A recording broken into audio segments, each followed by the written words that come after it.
그거 아세요? 402에서 644km 아래에 거대한 바다가 숨어 있을지도 모른다는 사실을요. 그리고 그것은 지구 표면의 어떤 바다보다 더 큽니다. 과학자들은 지구 깊은 곳에서 지진을 듣고 있다가 멘틀의 특정 부분을 통과할 때 지진의 진동이 느려지는 걸 발견했어요. 이것은 그곳에 물이 있다는 걸 암시했어요. 모델링과 실험을 통해 지하 바다를 발견했지만 이 바다는 우리가 상상하는 일반적인 물과는 달랐어요. 훨씬 더 대단했죠. 멘틀은 지구의 지각과 핵 사이에 있는 두꺼운 층입니다. 상부 멘틀, 하부 멘틀, 그리고 그 사이에 있는 전이대라는 신비한 층으로 구성되어 있어요. 상부 멘틀에는 감람석이라는 매혹적인 광물을 종종 발견할 수 있는데 이 광물은 초록빛을 띠는 색에서 그 이름을 얻었습니다. 감람석은 고온에도 끄덕없고 용암 속에서도 편안하게 잘 자랍니다. 건성할 뿐만 아니라 심지어 전체 상부 멘틀의 50%를 차지할 정도예요. 화산 덕분에 지구에서 이런 걸 찾을 수 있어요. 화산이 마그마를 분출하면 그 안에 있는 모든 미네랄이 지표로 올라와요. 마그마가 식고 굳어지면서 화성암을 형성하고 미네랄이 결정화되기 시작합니다. 감람석은 가장 먼저 결정화되는 광물 중 하나예요. 그리고 마그마에 매우 많이 함유되어 있기 때문에 많은 결정을 형성합니다. 때로는 작지만 때로는 크게 자라 눈에 띄게 되기도 합니다. 우리는 이 큰 원석을 사용하여 예쁜 액세서리를 만들거나 금속 주조와 같은 다른 용도로 사용해요. 하지만 지구 깊숙한 곳 약 4023km 깊이로 잠수하면 감람석은 상황이 이상해져요. 우리는 신비한 전환기에 들어섭니다. 기압이 높아지고 온도가 크게 상승해요. 여기서 감람석은 와즐리 라이트와 링우드 라이트라는 아름다운 암석으로 변해요. 감람석과 마찬가지로 화산 활동 덕분에 가끔 발견되기도 해요. 둘 다 청록색이며 아름다운 유리 같은 외관을 가지고 있어요. 안타깝게도 매우 희귀하고 크기가 작아서 액세서리를 만들 수 없고 보통 실험실에서 연구해요. 하지만 이들은 감람석이 할 수 없는 일을 할 수 있어요. 그 구조 덕분에 스펀지처럼 물을 흡수하는 역할을 할 수 있어요. 말 그대로 젖어 있다는 뜻이 아니라 와즐리 라이트와 링우드 라이트는 구조 내의 물 성분인 수소와 산소를 저장할 수 있다는 뜻입니다. 일반적으로 최대 약 3%가 물 입자입니다. 지구의 멘틀이 전기를 전도하는 방식과 점성, 그러니까 얼마나 잘 흐르는지에 영향을 미치는 등 지구의 지질학에 엄청난 역할을 하는 작은 두 녀석이에요. 이는 멘틀 대류, 판 구조론, 심지어 화산 활동에도 영향을 미쳐요. 이 작은 결정이 없다면 지구는 완전히 달라졌을 거예요. 세상은 대부분 물속에 잠겨있고 산꼭대기 몇 개만 보일 수 있을 거예요. 또한 결정은 물이 일반적으로 어떻게 작용하는지를 더 잘 이해하도록 도와줍니다. 자, 이 전이지대는 수화되어 있기 때문에 특별합니다. 여기서 우리는 최근 발견된 거대한 지하수 저수지에 대해 알아볼게요. 과학자들은 지구의 이 깊은 곳에서 물이 어떻게 작용하는지 이해하려고 노력했어요. 그 결과 물이 풍부한 링우드라이트가 지구의 더 깊은 곳, 즉 하부 멘틀까지 이동하면서 조금씩 녹기 시작할 수 있다는 사실을 발견했습니다. 즉 약간의 물을 방출한 다음 자유롭게 이동하는 대신 지하 어딘가에 가둘 수 있다는 뜻이에요. 하지만 이렇게 방출된 물은 실제로 액체, 고체 또는 기체 형태가 아니에요. 대신 지하 구조물에 화학적으로 결합되어 있을 거예요. 따라서 전통적인 의미의 바다는 아니지만 그 아래에는 엄청난 양의 물이 있을 수 있습니다. 이 발견은 지구의 물 순환과 자원을 이해하는 방식을 바꾸기 때문에 매우 중요합니다. 물은 표면에서만 발견되는 것이 아니라 지구 내부의 숨은 공간에서도 이동한다는 것이 밝혀졌습니다. 우리가 물에 대해 발견한 또 다른 흥미로운 사실은 물이 신비로운 물질의 네 번째 상태로 존재할 수 있다는 거예요. 우리는 물을 고체, 액체, 기체라는 세 가지 일반적인 상태로 생각하는데 익숙해요. 하지만 작은 공간에서 극도의 압력을 받으면 터널링이라는 신비한 네 번째 상태가 될 수 있어요. 우리는 베릴이라는 광물에서 이 이상한 행동을 발견했어요. 베릴에는 원자 5개 정도에 불과한 초소형 육면 채널이 있습니다. 이 채널은 와즐리라이트와 링우드라이트와 같은 개별 물 분자를 가둘 수 있는 작은 우리처럼 작용해요. 이러한 조건에서 물 분자는 고전 물리학이 아닌 양자 물리학에 더 가까운 행동을 보이기 시작합니다. 양자 터널링은 입자가 한 번에 여러 곳에 존재하거나 통과해서는 안 되는 장벽을 통과할 수 있게 해줍니다. 언덕을 오르지 않고 언덕 반대편에 있는 공이 어떻게든 언덕을 통과한다고 상상해보세요. 베릴의 수소 원자도 작은 공과 같아요. 일반적으로 각 공은 한 특정 지점에 위치합니다. 하지만 이 실험에서는 수소 원자들이 가만히 있지 않았습니다. 대신 여러 지점에서 동시에 발견됐어요. 수소 원자들이 모여서 두 개의 물결 모양 고리처럼 보이는 패턴을 형성했습니다. 마치 물 분자들이 고리 모양으로 번진 것과 같아요. 우리가 전에 본 적이 없는 물의 상태예요. 이는 특정 조건에서 물이 어떻게 작용하는지에 대한 우리의 이해를 바꾸고 생물학에 큰 영향을 미칩니다. 이러한 모든 발견으로 인해 사람들은 지구의 물이 실제로 어디에서 오는지 다시 생각하게 되었습니다. 지구의 약 71%가 물로 흠뻑 젖어 있고 인간도 대부분 물로 이루어져 있을 만큼 물은 생명체의 필수적인 요소입니다. 우주와 행성에서 물이 어떻게 나타나는지 알아내면 외계 생명체를 더 잘 찾을 수 있는 단서를 얻을 수 있을 거예요. 한 이론에 따르면 지구가 형성될 때 지구를 만들기 위해 뭉쳐진 물질에는 이미 물 또는 적어도 지구를 만들기 위한 성분이 포함되어 있었다고 해요. 지구는 약 45억 년 전에 형성되었습니다. 중력 덕분에 갓 태어난 태양을 둘러싸고 있던 먼지, 가스, 암석에서 서서히 모습을 드러냈죠. 이 물질들이 서서히 모여 태양계의 행성들을 형성했습니다. 하지만 어린 태양계 내부는 액체 상태의 물이 생존하기에는 너무 뜨거운 곳이었어요. 물은 단순히 기화되어 우주로 빠져나갔을 거예요. 하지만 물이 처음에 지구를 형성한 암석 안에 갇혀 있었을 가능성이 있습니다. 지구의 원래 구성 요소 중 일부는 모든 바다를 합친 것보다 훨씬 더 많은 수소를 포함하고 있습니다. 또한 물 분자가 어떻게 지하 깊숙이 들어가게 되었는지도 설명할 수 있어요. 그리고 화산 활동은 나중에 깊은 곳에 저장된 물을 방출하여 수증기로 대기 중으로 내보냈을 수 있어요. 이 수증기는 결국 냉각되고 응축되어 비가 되어 내리면서 어린 지구를 호수와 바다로 채웠을 겁니다. 또 다른 아이디어는 지구가 형성된 후 혜성이나 소행성과 같은 젖은 우주 방문객이 지구에 충돌하여 물을 가져왔다는 거예요. 오래전 태양계 내부는 거칠고 혼란스러운 곳이었어요. 외부 행성들이 궤도를 재정렬하면서 파급 효과를 일으켰는데 이를 지금 우리는 후기 중폭격이라고 부릅니다. 이 충돌로 인해 태양계 내부로 얼음 같은 우주 암석이 쏟아져 들어왔고 그중 상당수가 지구와 충돌했습니다. 한동안 과학자들은 이 사건과 혜성이 지구의 주요 물 공급원이라고 생각했어요. 하지만 혜성은 지구의 물과는 다른 화학적 구성을 가지고 있다는 사실을 알게 되었죠. 그리고 소행성을 살펴봤습니다. 소행성의 물은 지구 바다의 물과 매우 흡사했어요. 심지어 일부 샘플에는 유기물도 포함되어 있었어요. 무작위 행성이 우리를 도와줬을 가능성도 있습니다. 약 45억 년 전 테이아라는 이름의 화성 크기의 행성이 지구와 충돌한 것으로 추정돼요. 격렬한 충돌로 지구 멘틀의 일부가 녹아내려 달이 형성된 것으로 추정돼요. 아마도 테이아는 물도 함께 가져왔을 거예요. 그리고 마침내 지구는 자체적으로 물을 생성했을 수도 있습니다. 화학에 따르면 수소는 광활한 마그마 바다에서 녹은 암석과 반응하여 바다와 대양을 만들 수 있다고 해요. 이 모든 아이디어가 사실일 수도 있으며 지구의 물은 여러 출처에서 나왔을 수도 있습니다. 이것은 우리의 연구를 복잡하게 만들지만 우주에서 물이 얼마나 역동적일 수 있는지를 보여줍니다. 2025년 2월 과학자들은 지구 내부에 대해 충격적인 사실을 발견했습니다. 우리는 오랫동안 지구의 내부 핵이 단단하고 안정적인 구라고 생각해왔습니다. 그러나 진실은 상당히 다를 수 있으며 약간 충격적입니다. 최근 연구에 따르면 핵 표면이 지금 이 순간에 구조적 변화를 겪고 있을 수 있다고 합니다. 서던 캘리포니아 대학의 연구원들은 수십 년간의 지진 데이터를 분석하여 내부 핵의 표면이 외부 핵의 영향을 받아 변형되는 것으로 보인다는 사실을 발견했습니다. 이러한 변화는 처음으로 관찰되었지만 내부 핵의 회전에서 몇 가지 특이한 점을 설명할 수 있습니다. 심지어 지구의 낮 길이에도 영향을 미칠 수 있죠.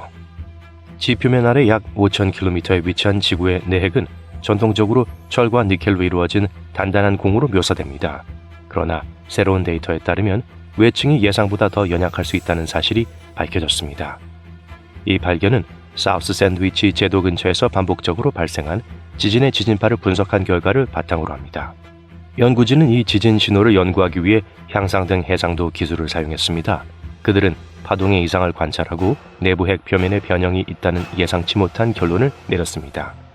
그리고 이러한 변형은 용융된 외핵과의 격렬한 상호작용으로 인해 발생할 수 있습니다. 액체철과 니켈로 구성된 외핵은 지구 자기장을 생성하는 데 도움이 되는 매우 중요한 역할을 합니다. 이전에는 외핵이 내핵에 미치는 영향을 제대로 이해하지 못했습니다. 그러나 이제 새로운 연구에 따르면 외핵의 격렬한 움직임이 내핵의 표면을 방해할 수 있다는 사실이 밝혀졌습니다. 그것은 모양의 변화를 일으킬 수 있습니다. 이러한 교란은 또한 내핵의 회전이 점진적으로 느려지는 것을 설명할 수 있습니다. 과학자들은 2010년부터 이를 관찰해왔습니다. 표면적으로는 이러한 변화가 눈에 띄지 않습니다. 하지만 이러한 변화는 지구의 전반적인 자전과 낮의 길이에 영향을 미칠 수 있습니다. 이 연구는 지구 내부에서 일어나는 일, 즉 내핵과 외핵이 어떻게 상호작용하고 이것이 지구의 자기장과 움직임에 어떤 영향을 미치는지 더 잘 이해하는 데 도움이 될 수 있습니다. 물론 지구의 핵을 직접 관측하는 것은 불가능합니다. 그렇기 때문에 과학자들은 지진파 분석과 같은 간접적인 방법을 사용합니다. 이를 통해 핵의 구조와 구성을 추론할 수 있습니다. 지진파는 여러 지층을 통과하면서 굴절되거나 멈추게 됩니다. 그리고 이것은 그들이 만나는 물질의 본질에 대한 단서를 제공할 수 있습니다. 실험실 실험도 있습니다. 연구원들은 핵의 극한 압력과 온도를 재현하고 철, 니켈 합금의 거동을 연구합니다. 다이아몬드 모르셀과 같은 정교한 기기를 사용합니다. 이를 통해 이러한 극한 조건을 탐색할 수 있습니다. 그리고 운석에 대한 연구도 있습니다.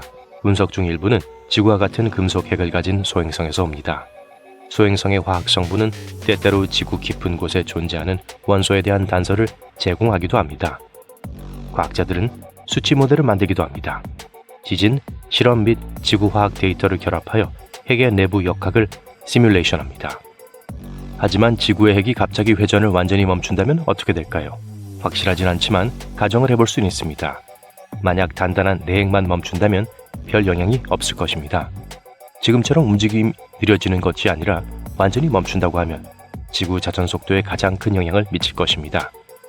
우리 하루는 더 길어질 것이죠. 시간이 지나면 지구의 자기장이 약화될 수 있는데 이는 나쁜 소식이지만 외핵이 회전을 멈출 때만큼 치명적이진 않습니다.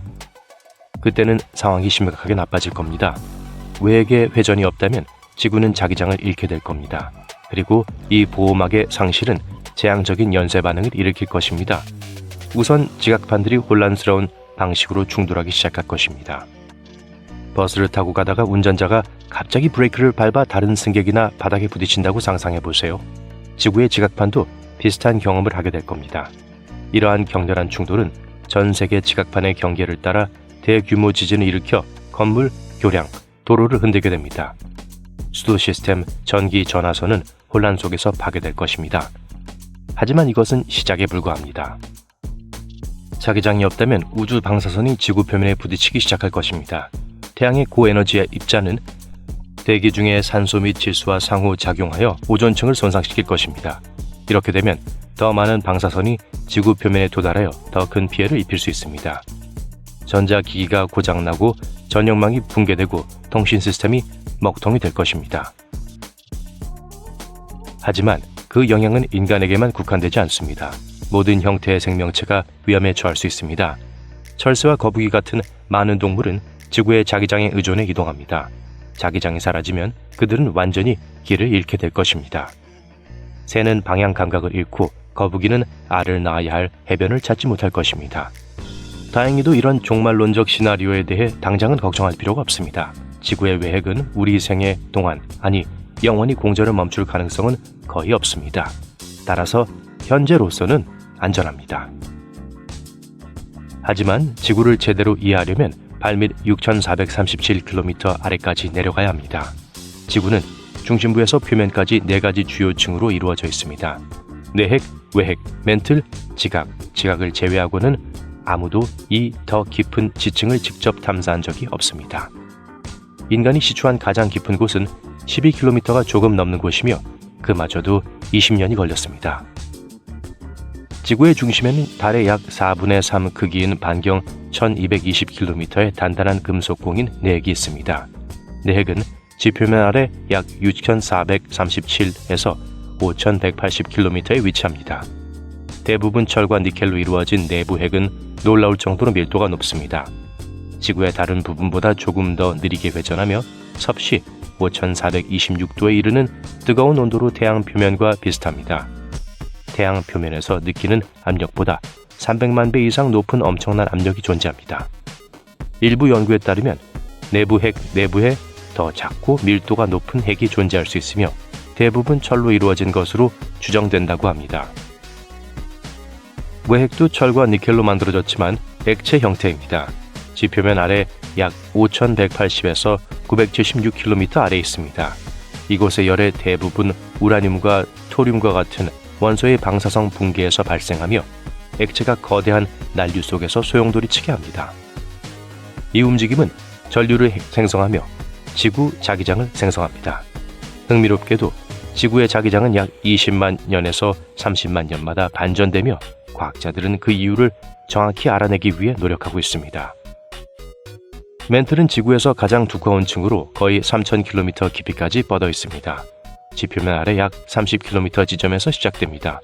철, 마그네슘, 실리콘으로 이루어져 있으며 밀도가 높고 뜨겁고 반고체 상태입니다. 캐러멜 캔디를 떠올리면 더 쉽게 이해할 수 있습니다. 외핵과 마찬가지로 멘틀도 순환하지만 훨씬 더 느리게 움직입니다. 멘틀의 위쪽 가장자리에 가까운 지하 100에서 200km 지점에서는 열이 매우 강렬하여 암석을 녹입니다. 이로 인해 부분적으로 녹은 암석 증인 압류권이 만들어집니다. 지질학자들은 이 부드럽고 뜨겁고 미끄러운 층이 지구의 지각판을 움직이고 미끄러지게 하는 역할을 한다고 생각합니다. 지구에서 발견되는 다이아몬드 중 일부는 멘틀에서 나옵니다. 이러한 다이아몬드의 대부분은 200km 이상의 깊이에서 형성됩니다. 하지만 희귀한 초심층 다이아몬드는 700km 깊이에서 형성되기도 합니다. 이러한 다이아몬드는 킴벌라이트라고 하는 특정 종류의 화산암에 의해 표면으로 올라오게 됩니다. 멘틀의 가장 바깥쪽 부분은 더 차갑고 단단하며 그 위에 지각과 더 비슷하게 작용합니다. 멘틀의 가장 윗부분과 지각을 합쳐서 암석권이라고 합니다. 지각 자체는 지구의 가장 바깥쪽 층입니다. 깊이는 약 40km이며 지구의 질량의 1%에 불과합니다. 하지만 지각은 우주에 알려진 모든 생명체를 품고 있습니다. 거대한 소행성 하나가 지구를 돌아다니던 모든 공룡을 절멸시키고 거대한 분화구만 남길 수도 있어요. 네, 여기는 멕시코 유카탄 반도이고 그 아래에는 거대한 분화구인 칙슬루브가 있어요. 이 거대한 구멍이 있다면 유성도 분명 있을 거라고요? 이상하게도 우주 암석의 실제 잔해를 본 사람은 아무도 없습니다. 분화구를 만든 유성이 공룡을 멸종시킨 유성이라고 생각하는 사람들이 많기 때문에 그 중요성을 고려한다면 조금 이상하죠. 충돌 시 기화되어 거대한 폭발을 일으켰을 수도 있습니다. 유성의 대부분은 가스나 작은 파편으로 변해 대기권에 흩어졌을 수도 있습니다. 아니면 아직 여기 지구에 숨어 있을 수도 있습니다. 과학자들은 마침내 유성을 찾을 수 있는 곳을 발견했지만 도달하기는 쉽지 않습니다. 약 6600만 년 전 거대한 소행성이 추락하여 백악기 시대의 끝을 알렸습니다. 이 소행성은 현재 중앙아메리카 바로 북쪽에 있는 멕시코에 충돌했습니다. 충돌로 인한 폭발은 전 세계적인 폭염을 촉발했고 그 후 수년간의 겨울이 이어졌습니다. 지구는 대혼란에 빠졌습니다. 이 재앙의 결과로 티라노사우루스, 트리케라톱스 등 조류가 아닌 공룡을 포함한 지구 생명체의 60% 이상이 멸종했습니다. 또한 익룡과 같은 하늘을 나는 파충류와 모사사우루스와 같은 바다 생물도 멸종했습니다. 간단히 말해서 공룡의 시대는 끝났습니다. 하지만 너무 슬퍼할 필요는 없습니다. 포유류가 등장할 수 있는 길을 열어주었으니까요. 어쨌든 과학자들은 최근 이 악명 높은 소행성의 출처와 최종 목적지를 알아냈습니다. 이 거대한 암석은 지구 주변을 돌아다니다가 목성 너머에서 형성되어 지구로 곧장 향했을 수도 있다는 거예요. 하지만 이에 대해서는 잠시 후에 이야기하겠습니다. 먼저 칙슐러 분화구를 만든 충돌에 대해 좀 더 자세히 살펴볼게요. 소행성이 지구에 충돌했을 때 지각 깊은 곳에 암석들이 하늘로 25km까지 튕겨져 나갔어요. 또한 분화구 가장자리 주변에 히말라야 산맥보다 더 높은 산을 만들었습니다. 칙슐럽 충돌체라고 불리는 소행성 자체의 지름은 약 10에서 14.5km였습니다. 초속 약 19km의 속도로 90도 각도로 지구에 충돌했어요.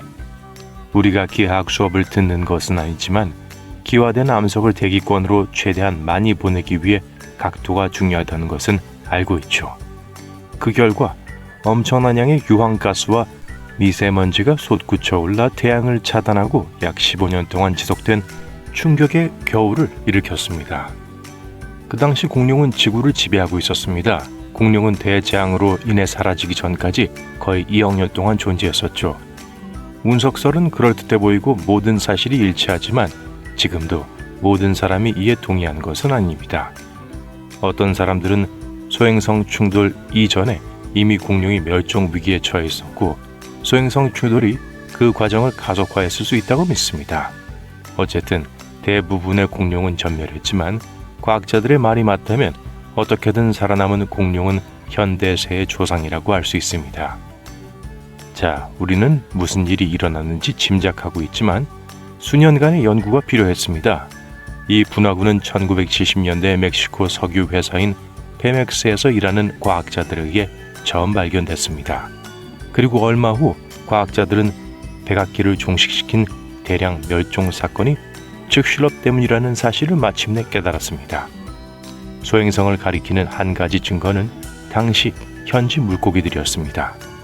소행성이 충돌했을 때 엄청난 충돌의 힘으로 행성 표면이 재구성되었습니다. 예를 들어 암석을 유리와 같은 구형으로 만들었습니다. 구체는 녹은 규산염 방울이 빠르게 냉각되면서 형성되는 작은 구형 입자와 같습니다. 그리고 이 구상 중 일부는 충격으로 인해 사라진 물고기의 아가미에 들어갔어요. 그래서 다른 연구에서 과학자들이 이 화석을 연구하던 중 소행성 충돌이 북반구의 봄철에 일어났다는 사실을 알게 되었습니다. 물고기 뼈의 성장선을 연구해서 이 사실을 알아냈어요. 네, 나이테처럼 읽을 수 있어요.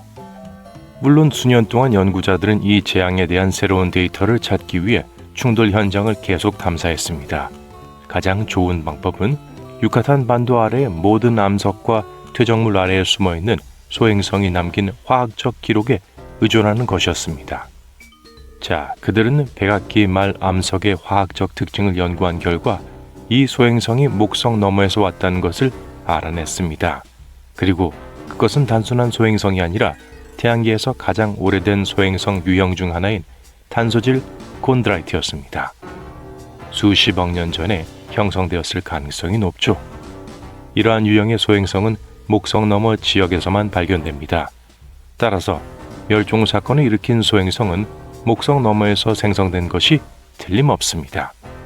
주요 단서 중 하나는 루테늄으로 지구 암석에서는 희귀하지만 소행성에서는 훨씬 더 흔한 원소입니다. 과학자들은 암석에서 소량의 루테늄을 발견했고 이를 통해 소행성이 해성이나 화산 폭발이 아닌 우주 공간에서 왔다는 사실을 확인할 수 있었습니다. 2016년 과학자들은 칙슐럽 분화구 시추 탐사의 첫 번째 결과도 발표했습니다. 연구팀은 해저 1.2km 아래를 시추하여 소행성에 부딪힌 원래 화강암 기반암 조각이 들어있는 코어 샘플을 확보했습니다. 이 암석들은 깊은 충격을 받아 퇴적층 위에 순서대로 놓여 있습니다. 이는 칙슐럽 분화구의 피크링이 동적 붕괴 과정을 통해 형성되었다는 이론을 뒷받침합니다. 과학자들은 이 피크링을 탐사할 때 특별히 목표로 삼았어요. 소위 링이라는 건 분화구 테두리 안쪽의 원형 능선입니다. 달, 화성, 수성 등 태양계에서 가장 큰 충돌 분화구에서도 비슷한 피크링을 발견할 수 있습니다. 하지만 지구에서 피크링이 잘 보존된 분화구는 칙슐루브가 유일합니다. 이 발견은 최근 나사의 달 탐사 임무에서 얻은 결과와도 일치합니다. 달의 오리엔탈 충돌 분지 내의 피크링이 칙슐루브와 동일한 방식으로 형성되었다는 사실이 밝혀졌습니다. 연구팀은 분화구 형성 모델을 테스트하기 위해 피크링을 열심히 연구하고 있습니다. 또한 공룡을 멸종시킨 소행성 충돌 이후 이 지역이 미생물의 첫 서식지 중 하나였는지도 알아보고자 합니다. 피크링은 충돌 후 몇 분 만에 형성되었습니다. 처음에는 액체처럼 흐르던 깊은 화강암 기반암은 오늘날 우리가 보는 능선으로 붕괴되기 전에 10km 높이의 중앙타워로 반동하여 붕괴되었습니다. 그 뒤에는 암석과 충격으로 녹아내린 암석이 뒤섞인 브레시아층이 형성되었습니다. 그 후 바다 쓰나미가 엄청난 양의 모래 퇴적물을 분화구로 가져왔어요. 2016년 또 다른 발견은 3m 길이의 코어로 뜨거운 액체로 가득 찬 균열에서 화강암과 광물 조각을 발견한 것이었습니다. 그들이 마침내 피크링에 진입했다는 신호였어요. 텍사스 대학의 지구 물리학자들은 피크링이 거대한 열수 시스템일 것으로 예상했고 이를 확인하기 위해 시추를 진행 중이었다고 설명했습니다. 연구팀은 결국 더 깊은 층에 도달하여 1335m까지 시추했습니다. 연구팀은 얻고자 했던 대부분 핵심 샘플을 수집할 수 있었고 확보한 샘플의 상태도 매우 양호했습니다. 또한 초기 고생대에 유용한 데이터를 많이 수집하고 시추공에 대한 성공적인 스캔을 완료했습니다. 이제 전 세계의 과학자들이 이 발견이 무엇을 의미하는지 완전히 연구하고 이해하려면 시간이 좀 더 필요할 것입니다. 하지만 소행성이 충돌했을 때 정확히 어떤 일이 일어났는지, 소행성이 공룡을 어떻게 멸종시켰는지, 그런 충돌이 지하 깊은 곳의 생명체에 대해 어떤 영향을 미치는지 등 몇 가지 큰 질문에 대답하는 데 도움이 될 것이라고 확신하고 있습니다. 약 20억 년 전 거대한 소행성이 지구에 충돌해서 지구를 완전히 파괴하고 현재 남아프리카의 브레데포르트 분화구를 남겼어요. 이 우주 침략자는 과학자들이 원래 생각했던 것보다 훨씬 더 컸을 수도 있고 공룡을 멸종시킨 소행성의 2배 크기일 수도 있어요. 오늘날 브레데포르트 분화구의 크기는 약 159km로 지구상에서 가장 큰 분화구입니다. 하지만 엄밀히 따지면 멕시코의 칙술루브 분화구보다 더 작은데 칙술루 분화구는 약 180km나 되며 6,600만 년 전 악명 높은 공룡이 남긴 분화구예요. 하지만 분화구는 영원히 같은 모습을 유지하지 않습니다. 시간이 지남에 따라 침식으로 인해 닳아 없어지죠. 그래서 분화구는 예전보다 작아 보이기 시작합니다. 과학자들은 브레데포르트 분화구가 처음 형성되었을 때 실제로 280km에 달했을 것으로 추정하고 있습니다. 즉, 지금은 작아 보이지만 지구 역사상 가장 큰 충돌지대였다는 뜻입니다. 그 충격이 얼마나 엄청났을지 상상해보세요. 아주 거대한 우주암석이 지구를 가로질러 충격파를 보내고 엄청난 산불을 일으키고 기후를 완전히 바꿔놓았을 거예요. 소행성은 매우 빠른 속도로 지구를 강타했을 가능성이 높습니다. 하지만 이 재앙은 공룡이나 복잡한 생명체가 빛을 보기 훨씬 전인 수십억 년 전에 일어났기 때문에 칙술루브 소행성처럼 모든 것을 멸망시키지는 않았습니다.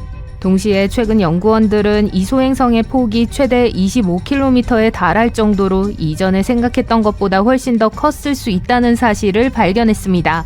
지구에 충돌하는 속도는 무려 시속 9만 km에 달할 수 있다고 합니다. 이제 브레데포르트가 원래 얼마나 큰 규모였는지 알아볼까요? 약간 골치 아픈 일이었는데요. 가장 큰 문제는 너무 오래되었다는 겁니다. 20억 년 전의 이야기예요. 그 오랜 시간 동안 침식작용으로 인해 닳아 없어진 건 당연하죠. 그래서 한때 얼마나 거대했는지 가늠하기 어렵습니다. 하지만 문제가 되는 건 침식만이 아닙니다. 수년에 걸쳐 분화구의 일부에 새로운 암석층이 쌓이면서 원래 구조의 대부분을 덮어버렸기 때문이죠. 그래서 지금은 융기된 테두리의 작은 조각만 남아있고 이로 인해 화구가 얼마나 컸는지 명확하게 파악하기가 더욱 어려워졌습니다. 그래서 과학자들은 분화구 주변에 석영이나 지르콘과 같은 광물을 조사하기 시작했습니다. 그리고 소행성 충돌로 인해 미세한 균열이 생긴 걸 발견했어요. 연구원들은 손상된 결정체를 연구해서 폭발이 실제로 얼마나 멀리 퍼졌는지 알아냈습니다. 이 새로운 지식을 바탕으로 과학자들은 이제 소행성의 크기에 대한 최신 추정치가 가장 정확한 추정치라고 믿고 있습니다. 이 재앙적인 충돌이 잘 알려지지 않은 이유는 브레데포르트 소행성은 공룡을 멸종시키고 지구의 생명체를 재구성한 칙술루브 소행성과 달리 지구가 매우 다른 곳이었을 때 충돌했기 때문이에요. 나무도 동물도 없었고 바다에는 단세포 생명체만 존재했습니다. 즉 대량 멸종도 불타는 숲도 혼돈에 화석화된 증거도 없었습니다. 그래도 과학자들은 여전히 지구에 막대한 영향을 미쳤다고 생각합니다. 공룡을 멸종시킨 소행성보다 훨씬 더 극적으로 기후를 변화시켰을 수도 있습니다. 하지만 재해에 대한 직접적인 증거가 많지 않기 때문에 브레데포르트 분화구의 잔해를 연구하는 것이 이 충돌이 얼마나 강력했는지 이해할 수 있는 유일한 방법 중 하나입니다. 비록 수십억 년 전에 일어났지만 이 충돌에 대해 배우면 지구의 역사를 이해하고 미래의 소행성 위협에 대비하는 데 도움이 될 수 있습니다. 소행성 충돌은 20세기 초 시베리아에서 일어난 아주 최근의 일과 비슷할 수 있습니다. 1908년 6월 30일 어느 따뜻한 아침, 하늘이 갑자기 눈부신 섬광과 함께 밝게 빛났습니다. 그 후 수십 년 동안 미스테리로 남아있을 정도로 강력한 폭발이 일어났습니다. 퉁구스카 사건으로 알려진 이 사건은 역사상 가장 당혹스러운 재난 중 하나였습니다. 과학자들은 공룡을 전멸시킨 소행성과 유사한 소행성 충돌을 의심했습니다. 하지만 한 가지 섬뜩한 문제가 있었는데 분화구가 발견되지 않았다는 점입니다. 폭발은 포드 카메나야 퉁구스카 강 근처 시베리아의 외딴 숲 깊은 곳에서 일어났습니다. 이 폭발은 2150제곱킬로미터의 면적에 걸쳐 약 8천만 그루의 나무를 평평하게 만들 정도로 이전에는 볼 수 없었던 강력한 폭발이었습니다. 그 엄청난 위력은 경관을 황폐화시키고 땅을 불태우며 수많은 동물을 몰살시킬 만큼 강력했습니다. 목격자들에 따르면 하늘에 섬뜩한 빛이 있었고 그 뒤에는 강렬한 푸르스름한 빛을 내는 불덩어리가 줄지어 나타났다고 해요. 태양보다 더 밝았습니다. 잠시 후 귀가 먹먹할 정도의 폭발음이 들렸습니다. 충격파가 너무 강력해서 수백 킬로미터 떨어진 곳의 유리창이 깨지고 사람들이 바닥에 쓰러졌습니다. 하지만 파괴에도 불구하고 폭발의 원인은 분명한 흔적을 남기지 않았습니다. 나중에 과학자들은 마침내 그날 무슨 일이 일어났는지 이해하기 시작했습니다. 지구 대기권으로 돌진하는 유성이 타오르는 유성으로 변화한다고 상상해보세요. 유성은 너무 빠르게 이동해서 그 앞에 공기가 압축되고 가열되어 불이 붙습니다. 하지만 유성이 너무 커서 그냥 타는데 그치지 않고 갑자기 폭발합니다. 폭발이 일어나면 엄청난 에너지가 방출되어 강력한 충격파가 퍼져 나갑니다. 그리고 공중에서 폭발이 일어나기 때문에 충격 분화구가 남지 않아요. 1900년대 초 제한된 기술과 외딴 지역이라는 이유로 과학자들은 수수께끼를 풀어야 했습니다. 훨씬 후에야 그들은 결국 그것이 대기권에서 물체가 폭발하여 지상에 충돌하지 않고 그 지역을 파괴하기에 충분한 에너지를 방출하는 에어버스트였다는 결론을 내렸습니다. 아마도 25층짜리 건물 크기 정도의 거대한 소행성이었을 가능성이 높습니다. 시속 약 53,900km의 속도로 움직이며 지구 표면 약 5에서 10km 상공에서 폭발했을 가능성이 있습니다. 90년대 후반에 일어난 또 다른 기상천외한 이야기는 지구가 아니라 목성에 영향을 받은 것입니다. 혜성이 목성 주위를 도는 궤도에 갇혔습니다. 어느 날 너무 가까워지자 목성의 엄청난 중력에 의해 혜성이 부서져 여러 조각으로 변했습니다. 그중 일부는 가로가 0.8km에 달할 정도로 컸습니다. 과학자들은 그 조각들이 지구에 떨어지면 어떤 일이 일어날지 궁금해했습니다. 그리고 1994년 7월 그 순간이 왔습니다. 혜성의 부서진 조각들이 목성에 차례로 충돌하기 시작한 겁니다. 6일 동안 21개의 혜성 조각이 초당 약 60km의 엄청난 속도로 목성에 충돌했습니다. 이는 시속 20만 9천 km가 넘는 속도예요. 그 충돌은 너무 강력해서 목성의 대기를 태양 표면보다 훨씬 더 뜨거운 29,400도씨까지 가열시켰어요. 각 덩어리가 충돌할 때마다 연못에 돌을 던질 때처럼 목성 밖으로 거대한 물질 기둥이 날아갔지만 그보다 훨씬 더 컸습니다. 이 기둥 중 일부는 거의 3060km나 날아갔어요. 그 후 목성의 대기에는 크고 어두운 흉터가 나타났고 잔해가 행성 전체로 퍼지면서 몇 달 동안 그 흉터가 계속 보였습니다. 하지만 이건 단순히 멋진 우주 이벤트가 아니었고 과학자들은 실제로 많은 것을 배웠습니다. 그 어두운 충돌 흔적은 과학자들이 목성 성층권의 바람을 추적하는 데 도움이 됐어요. 충돌은 목성에 빛나는 오로라의 일시적인 변화를 일으켜 목성의 자기장이 폭발로 인한 입자의 영향을 받았다는 것을 보여주기도 했습니다. 게다가 해성 파편은 단순히 엉망으로 만든 것이 아니라 목성의 대기에 새로운 화학물질을 남겼습니다. 또한 일부 화학물질은 대기 하층에서도 발굴되었습니다. 암모니아와 같은 일부 분자는 시간이 지나면서 분해되었지만 시안화수소나 물과 같은 분자는 오늘날에도 목성 주위를 떠돌고 있습니다. 이를 통해 과학자들은 목성의 대기에서 다양한 화학물질이 어떻게 반응하고 혼합되는지 이해할 수 있었습니다. 슈메이커 레비 9 해성은 태양계에서 대규모 우주 충돌이 여전히 일어나고 있다는 것을 증명해서 경각심을 불러일으켰습니다. 이것이 바로 나사가 지구를 위협할 수 있는 미래의 충돌을 추적하고 대비할 수 있는 방법을 연구하기 시작한 큰 이유 중 하나입니다. 소행성과 해성에 대해 더 많이 배우든 거대한 충돌이 행성을 형성하는 방식에 대해 배우든 이러한 발견의 중요성은 부인할 수 없습니다. 지금 지구에서 가장 오래된 지각 중 일부가 무너지고 있습니다. 30억 년이 넘는 세월 동안 지구에 존재해왔지만 말이에요. 오늘날 우리의 대륙은 제자리에 멈춰 있는 것처럼 보여요. 하지만 아주 오랜 시간 동안 대륙은 많이 움직이고 이동해 왔습니다. 지각 활동 덕분에 지구 표면의 일부가 거대한 퍼즐 조각처럼 천천히 미끄러져 이동한 덕분이죠. 이 퍼즐 조각 중 가장 안정적인 부분을 대륙괴라고 합니다. 대륙괴는 대륙의 뿌리를 형성하고 대륙을 하나로 묶어주는 매우 오래되고 튼튼한 암석 부분이에요. 북아메리카 대륙괴도 그 중 하나예요. 미국의 상당 부분, 캐나다 절반, 그린란드의 대부분을 차지하고 있어요. 과학자들은 전 세계에 걸쳐 약 35개의 거대한 고대 대륙괴를 찾아냈습니다. 이것들은 대부분 수억 년 동안 같은 자리에 머물렀는데 그 강인함 때문이죠. 하지만 2014년 연구진은 대륙괴가 생각만큼 단단하지 않을 수도 있다는 사실을 발견했어요. 일부 대륙괴는 특정 지질학적 과정으로 인해 튼튼한 뿌리의 일부를 잃고 얇아졌습니다.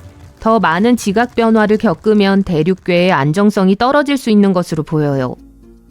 2024년 중국 지구과학대학의 과학자들은 북중국 대륙괴, 줄여서 NCC라고 불리는 고대 지각 덩어리를 분석했습니다. 그들은 지구에서 가장 오래된 암석 지역 중 일부가 어떻게 분해될 수 있는지에 대해 자세히 알아보고자 했어요. 이러한 대륙괴가 분해되는 과정을 탈크레이톤화라고 합니다. NCC는 서쪽 블록, 동쪽 블록, 그리고 두 블록 사이에 있는 북중국 횡단 오로겐의 세 부분으로 이루어져 있어 연구하기에 매우 흥미롭습니다. 과학자들은 중생대 시대의 동쪽 블록이 지각 변동이라고 불리는 강력한 지구 운동으로 인해 깊고 오래된 뿌리를 잃었다는 사실을 발견했습니다. 그래서 과학자들은 멘틀의 과정과 지구판의 움직임이 어떻게 NCC를 무너뜨리게 되었는지 정확히 알아보고자 했어요.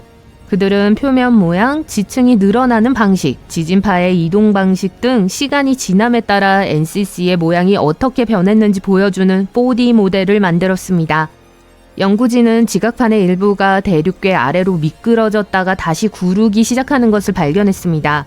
이 구르고 늘어나는 과정에서 튼튼했던 암석은 얇아지고 결국 안정성을 잃게 되었습니다. 이 모든 것은 약 2억 년 전 공룡이 세상을 뒤흔들던 쥐라기 시대에 시작되었습니다. 이러한 탈크레이톤화 과정을 겪을 수 있는 곳은 북중국 대륙괴만이 아닙니다. 북미, 남미, 중국 양서 지역과 같은 다른 지각도 비슷한 변화를 겪었을 수 있어요. 과학자들은 이것이 지구상의 대륙이 수십억 년에 걸쳐 천천히 변화하고 진화해온 과정을 보여준다고 말해요. 지질학적으로 볼 때 변화로부터 100% 안전한 곳은 없지만 그렇다고 해서 걱정할 필요는 없어요. 여러분은 눈치채지 못하시겠지만 지구는 멈추지 않고 움직이고 있고 이는 지극히 정상적인 현상이에요. 하지만 때때로 이러한 움직임은 극적인 변화를 가져옵니다. 2017년 과학자들은 뉴질랜드가 새로운 대륙이라고 부를 수 있다고 공식 발표했습니다. 이 신비한 대륙의 대륙붕은 해발 약 999m 깊이에 놓여 있습니다. 인근 해저지각은 그보다 더 깊은 2987m 아래까지 내려갑니다. 지질학자들은 해저에서 암석을 채취하기 위해 깊은 곳으로 내려갔어요.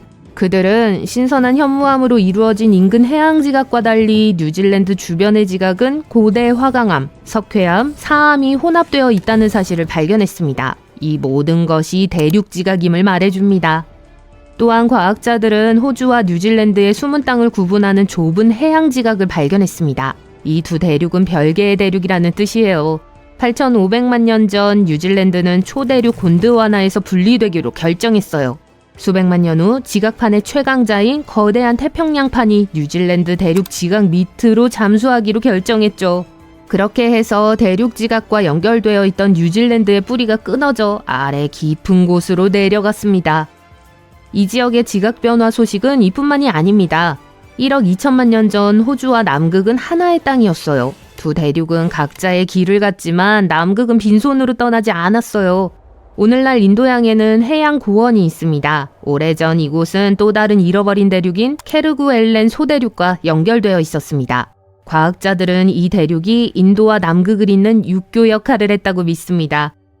어떤 느낌이었는지 알아보려면 인도양 남부의 작은 군도를 살펴볼 수 있어요.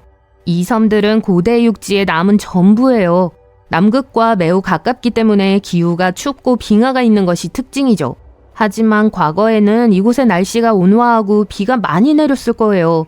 동식물도 오늘날 열대지방에 사는 동물과 비슷했을 거고요. 또 다른 잃어버린 대륙은 바다에 숨어 있는 것이 아니라 유럽 아래에 숨어 있습니다. 그레이터 아드리아라고 불리는 이 대륙은 약 1억 년 전에 유럽과 충돌해서 그 아래로 가라앉기 시작했습니다. 오늘날 이탈리아, 그리스, 발칸반도 아래에 자리 잡고 있어요. 크기와 모양이 세계에서 가장 큰 섬인 그린란드와 비슷해요. 그레이터 아드리아는 더 이상 보이지 않지만 몇 가지 단서를 남겼습니다. 그 일부는 알프스 산맥에 묻혀 있어요.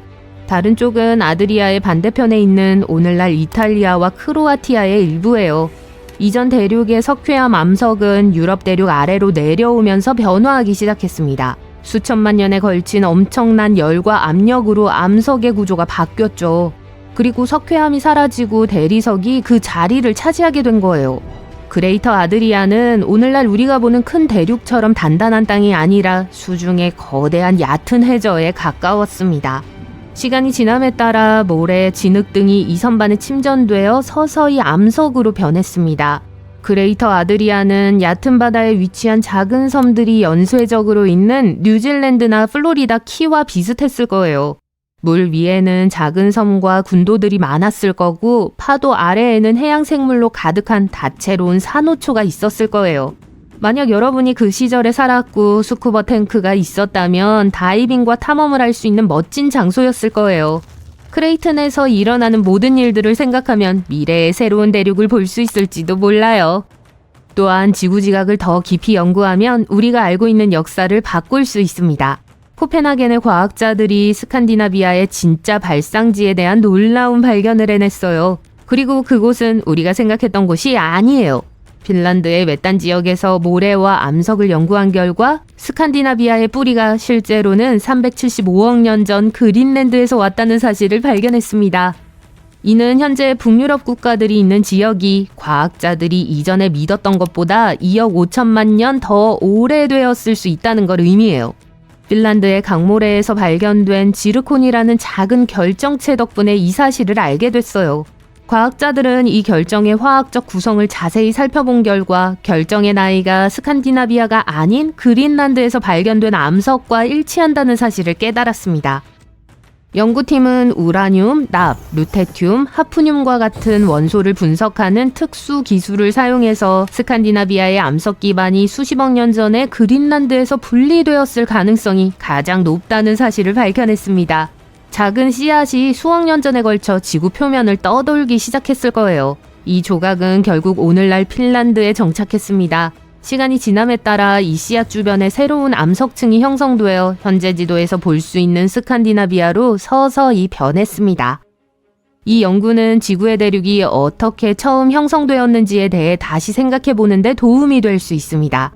가장 널리 받아들여지는 이론은 지구가 형성된 직후 대륙 지각이 성장하기 시작했다는 거예요.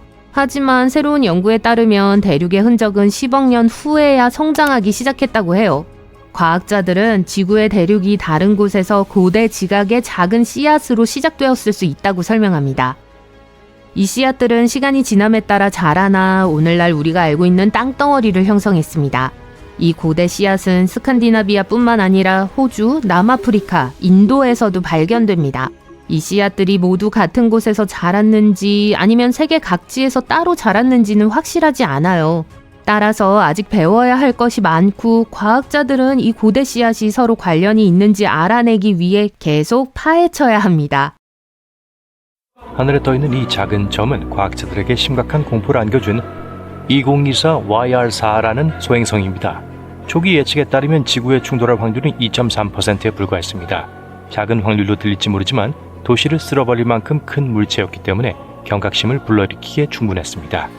이제 좋은 소식과 나쁜 소식이 있어요. 좋은 소식은 더 이상 지구와의 충돌 경로에 있지 않다는 것이고, 나쁜 소식은 달로 향하고 있을지도 모른다는 겁니다.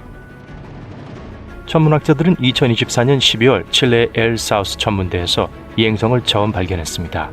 밝기로 미루어 볼 때 그 크기는 40에서 91m 정도일 것으로 추정했습니다. 이는 축구장 크기와 비슷합니다. 이렇게 큰 것이 지구를 강타한다면 정말 재앙이 될 수 있어요. 공룡을 멸종시킨 소행성 수준은 아니지만 낙하 위치에 따라 도시 전체를 파괴할 수 있는 정도입니다. 파리, 런던, 뉴욕 상공에 떨어지면 도시 전체와 인근 지역이 완전히 파괴될 수 있습니다.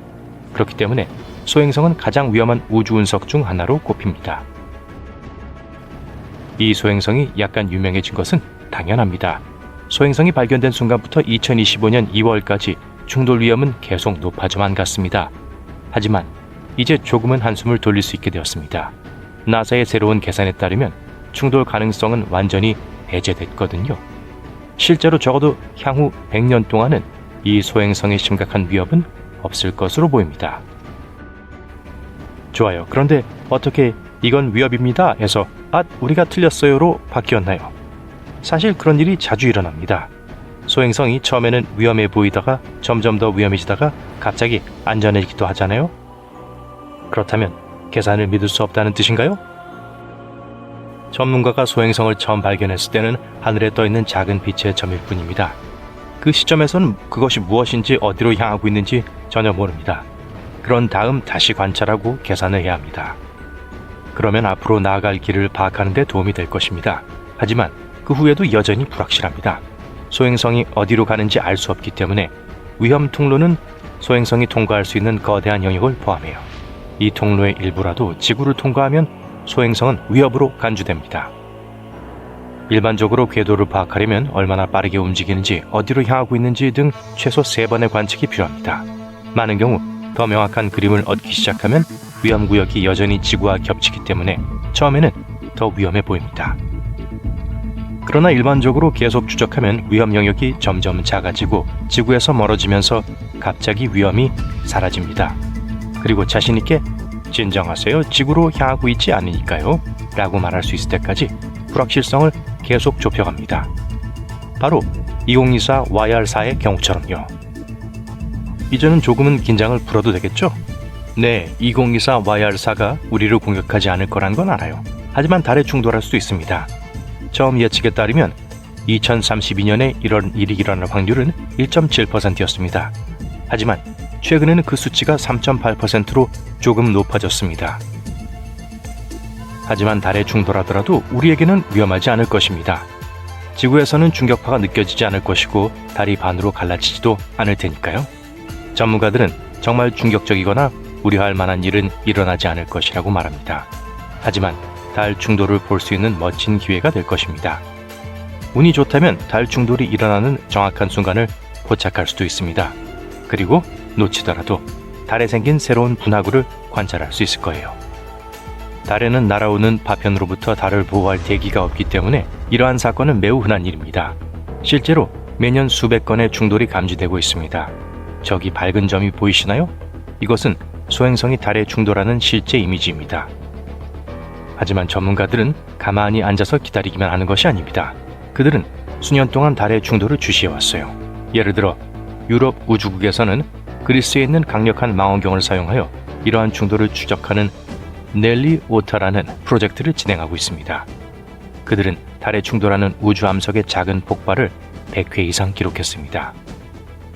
또한 지구에서 볼 수 없는 달의 반대 쪽에서 달의 충돌 섬광을 관측하는 소형 위성인 루미오 미션도 있습니다.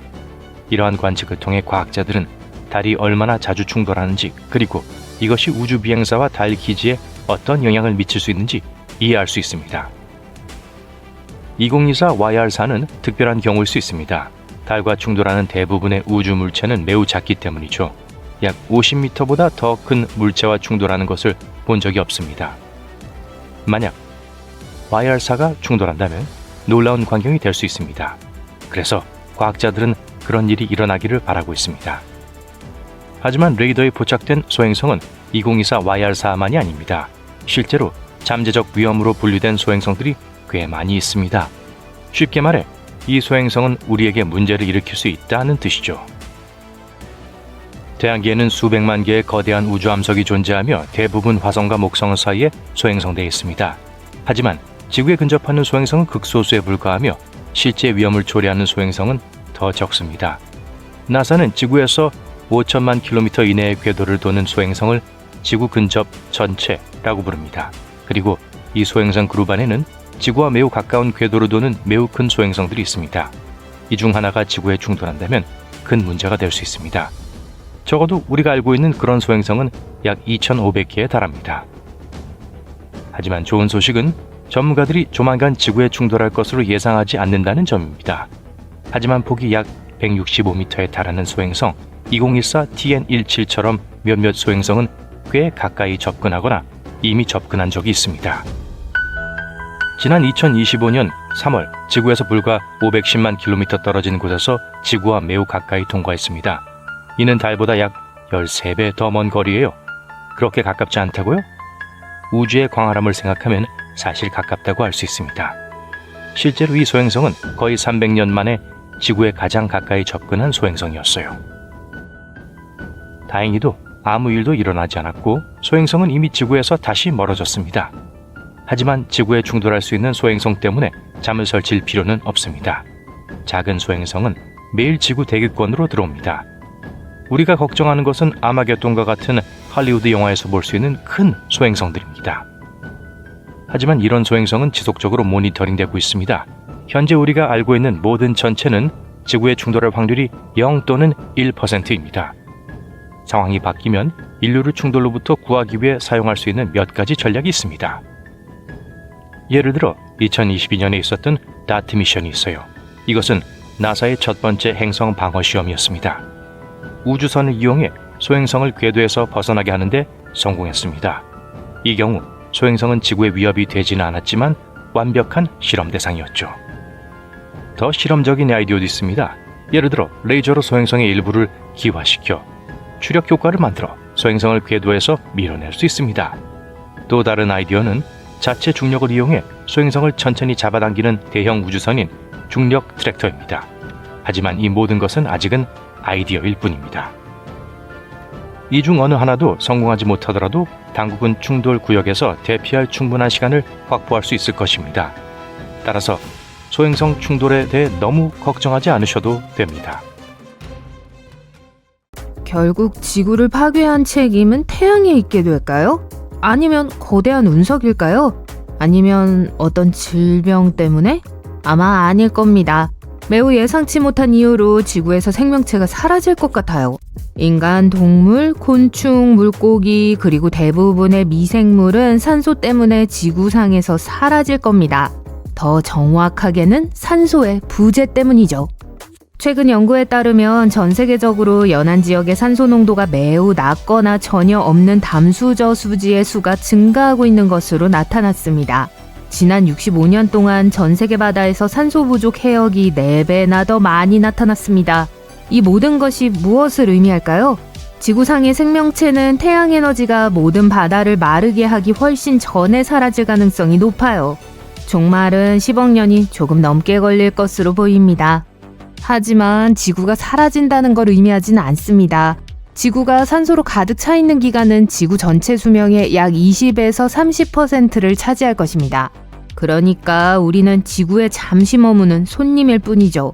10억 년이라는 시간이 얼마나 긴지 생각해 보세요. 최초의 호모 사피엔스는 약 30만 년 전에 등장했습니다.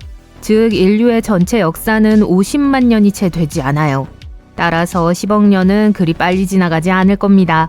그때가 되면 인간은 더 이상 지구에 존재하지 않을 거예요. 우리는 우주여행을 마스터하고 광활한 우주 깊은 곳에서 새로운 행성을 발견할지도 모릅니다. 그런데 왜 산소를 잃게 될까요? 태양이 뜨거워지면서 지구는 점점 더 따뜻해지고 이 열은 모든 식물이 광합성 하는 데 필요한 가스인 이산화탄소를 분해합니다. 이산화탄소가 없으면 식물은 산소를 생산할 수 없어요. 이산화탄소 수치가 떨어지면 메탄 함량이 증가합니다. 메탄가스는 우리에게 매우 해롭습니다. 이 모든 것이 논리적으로 들리지만 이것은 산소 부족의 부차적인 이유예요. 진짜 문제는 완전히 다른 거예요. 태양이 더 밝아지면 화강암이나 현무암과 같은 지구상의 암석을 가열하기 시작해요. 이 암석들은 더 빨리 분해되기 시작할 겁니다. 암석이 사라지면 공기 중 이산화탄소를 흡수하여 지구를 따뜻하게 해요. 공기 중 이산화탄소가 줄어들면 지구는 더 추워지게 됩니다. 하지만 문제는 태양이 더 많이 빛나고 그 열이 이 냉각 효과보다 더 커진다는 거예요. 따라서 암석이 이산화탄소를 제거하더라도 태양이 너무 많이 타오르기 때문에 지구는 여전히 매우 뜨거워질 겁니다. 다음으로 태양이 더 강렬하게 비추면 다른 자연적 요인과 함께 화강암과 현무암이 분해되는 데 기여합니다. 이 암석들은 이산화탄소 및 물과 섞여 탄산염을 만들고 이 탄산염은 지구 깊숙이 들어가요. 이 과정은 공기 중 이산화탄소를 제거하고 그 결과 산소를 만드는데 이산화탄소가 필요한 식물은 산소를 많이 만들 수 없다는 뜻이에요. 게다가 화산이 가스를 방출하여 공기 중 산소의 양을 줄이기도 합니다. 따라서 태양은 암석을 파괴함으로써 지구 내부에서 일어나는 일에 영향을 미치고 공기 중 산소의 양을 조절해요.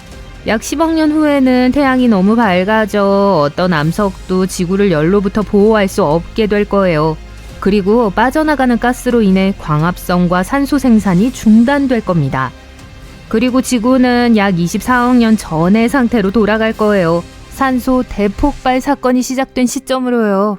이 사건은 최초의 올림픽이나 인류의 출현보다 훨씬 더 중요한 사건이었어요.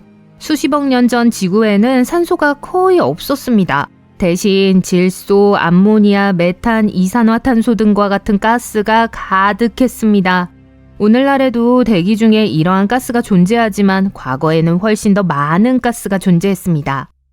그런 조건에서 어떤 형태의 생명체도 탄생하기는 어려웠습니다. 하지만 우여곡절 끝에 성공했어요. 처음에 지구에는 시아노박테리아를 포함한 가장 단순한 박테리아가 살았어요. 이들은 햇빛, 물, 이산화탄소를 이용해 산소를 만드는 방법을 배웠죠. 이 박테리아는 수백만 년, 수십억 년 동안 활동하며 산소를 만들어냈고 산소가 공기 중에 축적되기 시작했습니다. 이를 우리는 지금 산소 대폭발 사건이라고 부릅니다. 산소가 있으면 새로운 생명체가 나타날 수 있었기 때문에 이 사건은 마치 생명의 대축제와도 같았습니다. 그런데 시아노박테리아가 산소를 만들자, 너무 멋지잖아 라고 생각해서 광합성을 배운 건 아니에요. 아니요, 산소는 부산물일 뿐이었죠. 시아노박테리아가 원하는 건 단 한 가지, 즉 가능한 한 많은 에너지를 얻는 것이었어요. 이를 위해 광합성을 배웠어요. 햇빛을 이용해 에너지를 저장할 수 있었죠. 그들은 빛을 흡수하기 위해 특수 색소를 사용했고 이 과정의 결과로 산소가 방출되었습니다. 이 과정은 수십억 년 동안 계속되었습니다. 그런데 어느 순간 산소가 너무 많이 만들어졌어요.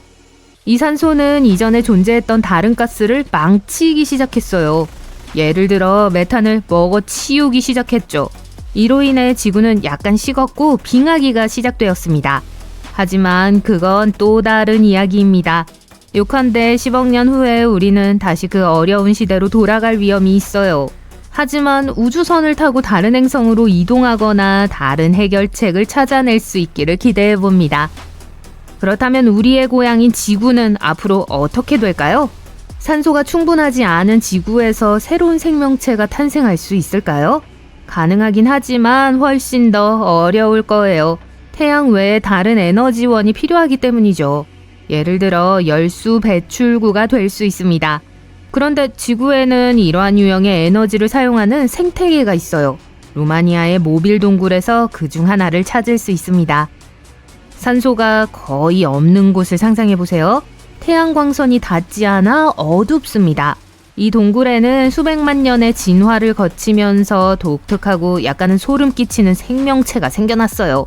1986년에 처음 발견되었으며 과학자들은 여전히 이곳을 탐험하고 있습니다. 동굴 입구는 땅 위에 작은 구멍에 불과해요. 좁은 터널이 지하 깊숙이 이어져 있어요. 동굴 안의 공기는 황화수소와 이산화탄소로 가득 차 있고 산소는 지표면의 절반 수준입니다. 인간은 특수 마스크 없이는 그곳에 머물 수 없어요. 하지만 현지 생명체에게는 이곳이 집이며 그곳에서 편안합니다. 동굴에는 수십 종의 생물이 살고 있으며 그중 상당수는 지구상 어디에서도 볼 수 없는 생물입니다. 이곳에서는 흰 달팽이, 흰 거미, 긴 수염을 가진 진해, 투명한 새우, 심지어는 미지의 거머리종 등 이상한 작은 괴물들을 볼 수 있어요. 동굴에는 빛이 없기 때문에 이 모든 생물들은 눈이 필요하지 않아요. 앞을 보지 못하지만 길고 민감한 더듬이와 발을 가지고 있어 주변을 탐색할 수 있습니다. 또한 색소가 없기 때문에 이 모든 벌레와 거미는 흰색이거나 투명합니다. 하지만 산소가 너무 적고 아무도 광합성을 하지 않는다면 이 모든 생명체는 어떻게 살아남을 수 있을까요? 이 모든 것은 독특한 박테리아 자가 영양체 덕분입니다. 이 박테리아는 이산화탄소를 흡수하고 영양분을 생산합니다. 이 박테리아는 다른 유기체의 먹이가 되고 그 유기체는 다른 더 큰 생물의 먹이가 됩니다. 따라서 동굴의 전체 먹이 사슬이 구축되어 모든 주민들에게 먹이를 제공하죠. 진화는 다른 세상과는 별개로 존재하는 독특한 생태계를 만들어냈습니다. 마치 자체 규칙에 따라 발전해온 작은 우주와도 같아요. 그러나 이 우주는 팽창하지 않는데 그 이유는 모든 생명체가 열수구와 자가 영양체로부터 떨어져 살 수 없기 때문이에요. 그렇지 않으면 어디서 에너지를 얻을 수 있겠어요. 하지만 태양이 식어 거의 모든 산소가 사라지고 지구 전체가 열수구로 덮여 있다고 상상해 볼게요. 공기는 어두워지고 메탄, 이산화탄소 및 기타 물질로 가득 차게 됩니다.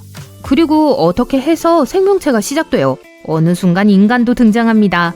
그들은 어떻게 생겼을까요? 창백하고 갸냘프고 눈이 먼 생명체로 주변을 탐색하는 데 도움이 되는 매우 긴 팔을 가졌어요. 이들은 발밑에서 조용히 움직이는 커다란 진해나 바퀴벌레와 같은 애완동물을 키워요. 사람들은 비명을 지를 수 있는 공기로 가득 찬 폐가 없기 때문에 조용합니다. 침묵의 세상에서 사람들은 접촉을 통해 소통해요. 아무도 여행하지 않고 모두 열수 공급원 옆에서 따로 살고 있습니다. 지구 전체가 공포 영화로 변했습니다. 10억 년 후에 말이죠. 의사 선생님, 무슨 일인지 모르겠어요. 어지럽고 뭐라고 표현해야 할지 몸이 기울고 있어요. 하룻밤 사이에 일어난 일은 아니에요. 아침에 일어나서 똑바로 설 수가 없었던 건 아니에요. 어느 날 제 몸의 축이 2.5cm 정도 이동한 걸 느꼈어요. 다음 날은 5cm였어요. 그리고 한 번은 믿기지 않겠지만 80cm였어요. 큰일 났어요. 거꾸로 뒤집혀서 모든 사람들이 내 표면에서 떨어지면 어떡하죠? 지구님, 몇 가지 테스트를 실행했고 축에 영향을 미친 불행한 요인들의 조합에 대해 설명드릴게요. 마지막 요인은 아마도 전혀 예상치 못한 충격적인 것이 될 겁니다. 2011년 3월, 일본 동해안에서 진도 9.0의 강진이 발생하면서 모든 것이 시작되었습니다. 이 지진은 지구의 축을 이동시켰을 뿐만 아니라 하루의 길이를 단축시킬 정도로 강력했습니다. 이 지진으로 인해 지구의 지축이 약 16.5cm 이동했으며 일본 본섬이 약 2.4m 이동했을 것으로 추정됩니다. 다른 유사한 대규모 지진과 마찬가지로 지구의 자전 속도도 변경되었어요. 더 쉽게 이해하기 위해 빙판 위에서 회전하는 아이스 스케이팅 선수와 비교해 볼게요. 스케이터가 팔을 몸 가까이 당기면 질량이 회전축 근처에 집중되어 더 빨리 회전해요. 가장 강력한 지진이 발생하면 이와 비슷한 현상이 발생합니다. 지구의 질량이 자전축에 더 가깝게 이동하여 지구가 더 빨리 회전하고 낮의 길이가 짧아지죠. 계산 결과 일본 지진은 지구 자전 속도를 약 1.8 마이크로초, 즉 180만 분의 1초까지 높인 것으로 나타났습니다. 큰 문제는 아니지만 결국에는 모든 나노초가 중요해요. 이에 비해 악명 높은 인도네시아 지진은 하루의 길이를 2.68 마이크로초 단축시켰어요. 이 지진은 2004년 12월 26일 세계협정 시 0시 5분 8초 53초에 발생했어요. 진앙지는 인도네시아 수마트라 섬 북부의 서부 해안이었습니다. 이 강력한 해저 지진은 인도양을 휩쓴 엄청난 쓰나미를 일으켜 인도네시아, 스리랑카, 인도, 태국과 같은 국가에서 광범위한 파괴와 막대한 인명 손실을 초래했어요. 심지어 동아프리카 해안 지역까지 심각한 피해를 입혔어요. 리히터 규모 9.0으로 처음 기록된 지진의 규모는 나중에 9.1에서 9.3 사이로 조정되어 아시아에서 기록된 지진 중 가장 강력한 지진이 되었습니다. 지각이 완전히 부서져 지각의 일부가 서로 미끄러지는 단층은 500초에서 600초 동안 지속되었으며 이는 지금까지 관측된 지진 중 가장 긴 시간이었어요. 이 지진의 엄청난 힘으로 인해 지구 전체가 최소 1.25cm 이상 진동했고 알래스카까지 멀리 떨어진 곳에서도 다른 지진이 발생했습니다. 지진이 방출한 엄청난 에너지는 지구에 미묘하지만 상당히 측정 가능한 변화를 일으켰습니다. 질량의 변화로 인해 지구의 자전이 약간 바뀌면서 낮이 짧아졌어요. 또한 지구의 지축이 동경 145도 방향으로 2.5에서 6cm 정도 미세하게 흔들렸습니다. 따라서 지구 자전 속도와 자전축의 변화는 질량의 재분배에 관한 것이에요. 이는 재난을 통해 자연적으로 발생할 수도 있지만 인간의 활동으로 인해 발생할 수도 있어요. 삼협댐을 예로 들어볼게요. 중국 후베이성 양쯔강을 가로지르는 이 거대한 구조물은 공학적 승리로 보일 수 있지만 그 실체는 꽤 모호해요. 2012년 거의 20년 만에 완공된 이 거대한 댐은 길이 2334m, 높이 185m에 달합니다. 네, 지구의 자전 방식에 영향을 미칠 수 있을 정도로 큰 규모예요.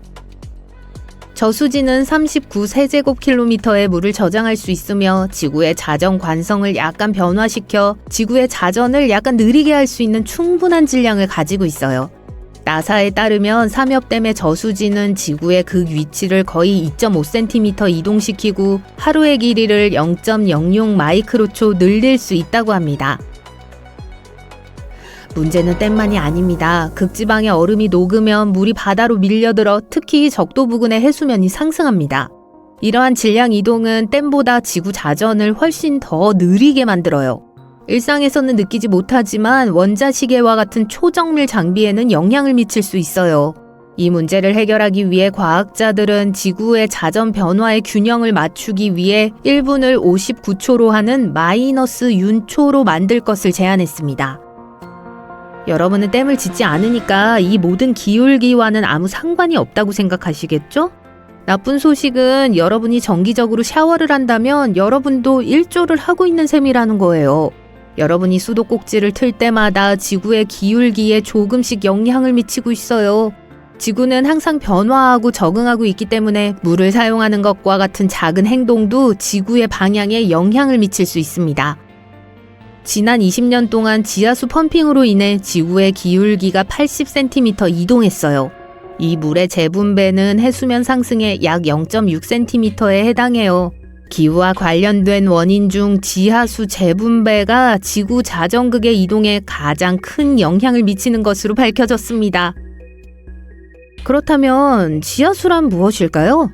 지하수는 지구 표면 아래에 저장되어 토양, 모래, 암석의 공간을 채우는 물이에요. 지하수는 비와 기타 강수량이 땅속으로 스며들어 지하 저수지, 즉 대수층에 모이는 데서 비롯됩니다.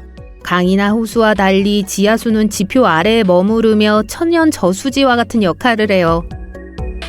덕분에 우리는 건기에도 안정적으로 물을 공급받을 수 있어요. 특히 농촌 지역의 많은 사람들이 지하수를 주요 식수원으로 사용하고 있어요. 농부들은 농작물을 관계하는데 지하수를 사용하고 산업계에서는 제조 및 냉각 시스템을 위해 지하수에 의존합니다. 꽤나 무해하게 들리지 않나요? 이렇게 유용한 것이 어떻게 지구를 변화시킬 수 있을까요?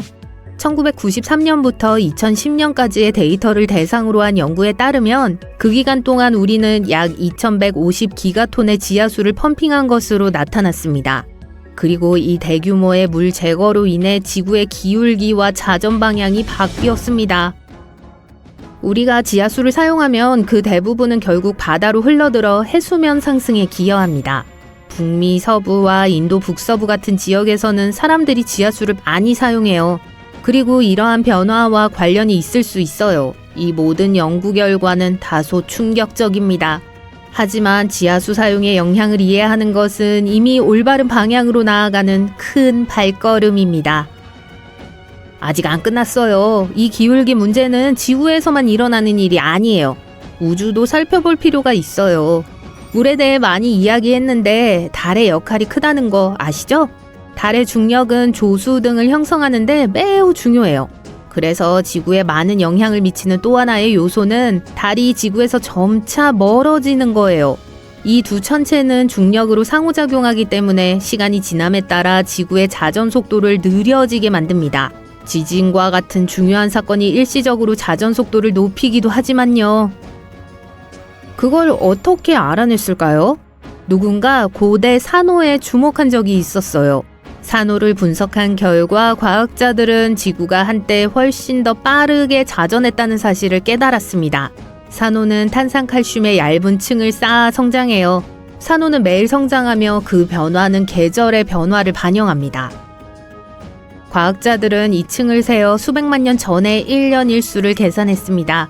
그 결과 4억 4,400만 년 전에서 4억 1,900만 년 전에 지구의 1년이 약 420일이었다는 사실을 발견했어요.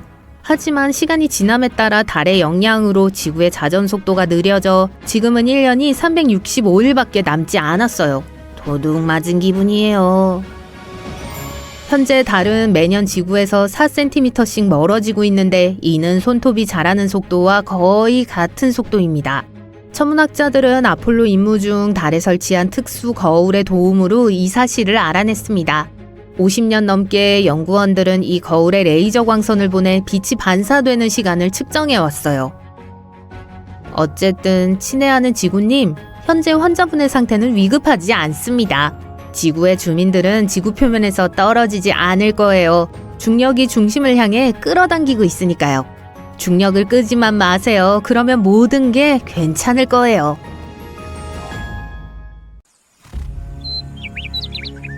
(2023년 9월 16일) 예고도 없이 지구가 윙윙거리기 시작했습니다. 낮고 이상한 진동이 지각에 울려 퍼졌습니다. 이로 인해 전 세계에 지진 경보가 울렸습니다. 9일 연속 지구는 이 끔찍한 리듬으로 맥박이 뛰고 있었지만 과학자들은 무슨 일이 일어나고 있는지 전혀 몰랐습니다. 한편 그린란드에서는 총체적 재앙이 일어나고 있었습니다. 지진은 아니었습니다. 그 정도는 알고 있었어요. 리듬으로 알 수 있었죠. 우리 모두는 거대한 지각판 위에 살고 있고 지각판은 물 위의 빙산처럼 마그마 위에서 끊임없이 움직이고 미끄러집니다. 때로는 움직이면서 서로 부딪히거나 충돌하거나 부서지기도 하는데 어쨌든 이 모든 과정에서 엄청난 에너지가 방출되어 지면에 충격파가 전달됩니다. 이때 우리는 말 그대로 땅이 흔들리는 걸 느끼며 이를 지진이라고 부릅니다. 우리가 느끼는 이러한 진동을 지진파라고 합니다. 지진계는 이를 핑 소리 또는 울림으로 포착합니다. 일반적인 지진에서는 다양한 주파수가 만들어집니다. 마치 모든 피아노 건반을 누르는 것처럼 저주파와 고주파가 혼재된 혼란스러운 진동입니다. 그린란드 사건에서 이상한 점은 신호가 전혀 그렇지 않았다는 거예요. 마치 오래된 기계가 지구 아래에서 작동하고 있는 것처럼 일정한 단일 주파수의 진동이었죠. 마치 하나의 피아노 건반을 계속 두드리는 것처럼 파멸이 다가오는 듯한 반복적인 소리를 냈습니다. 알고 보니 그 소리는 지각판이 격렬하게 움직이는 소리가 아니었습니다. 지진학자들이 이전에 본 적 없는 현상이었습니다.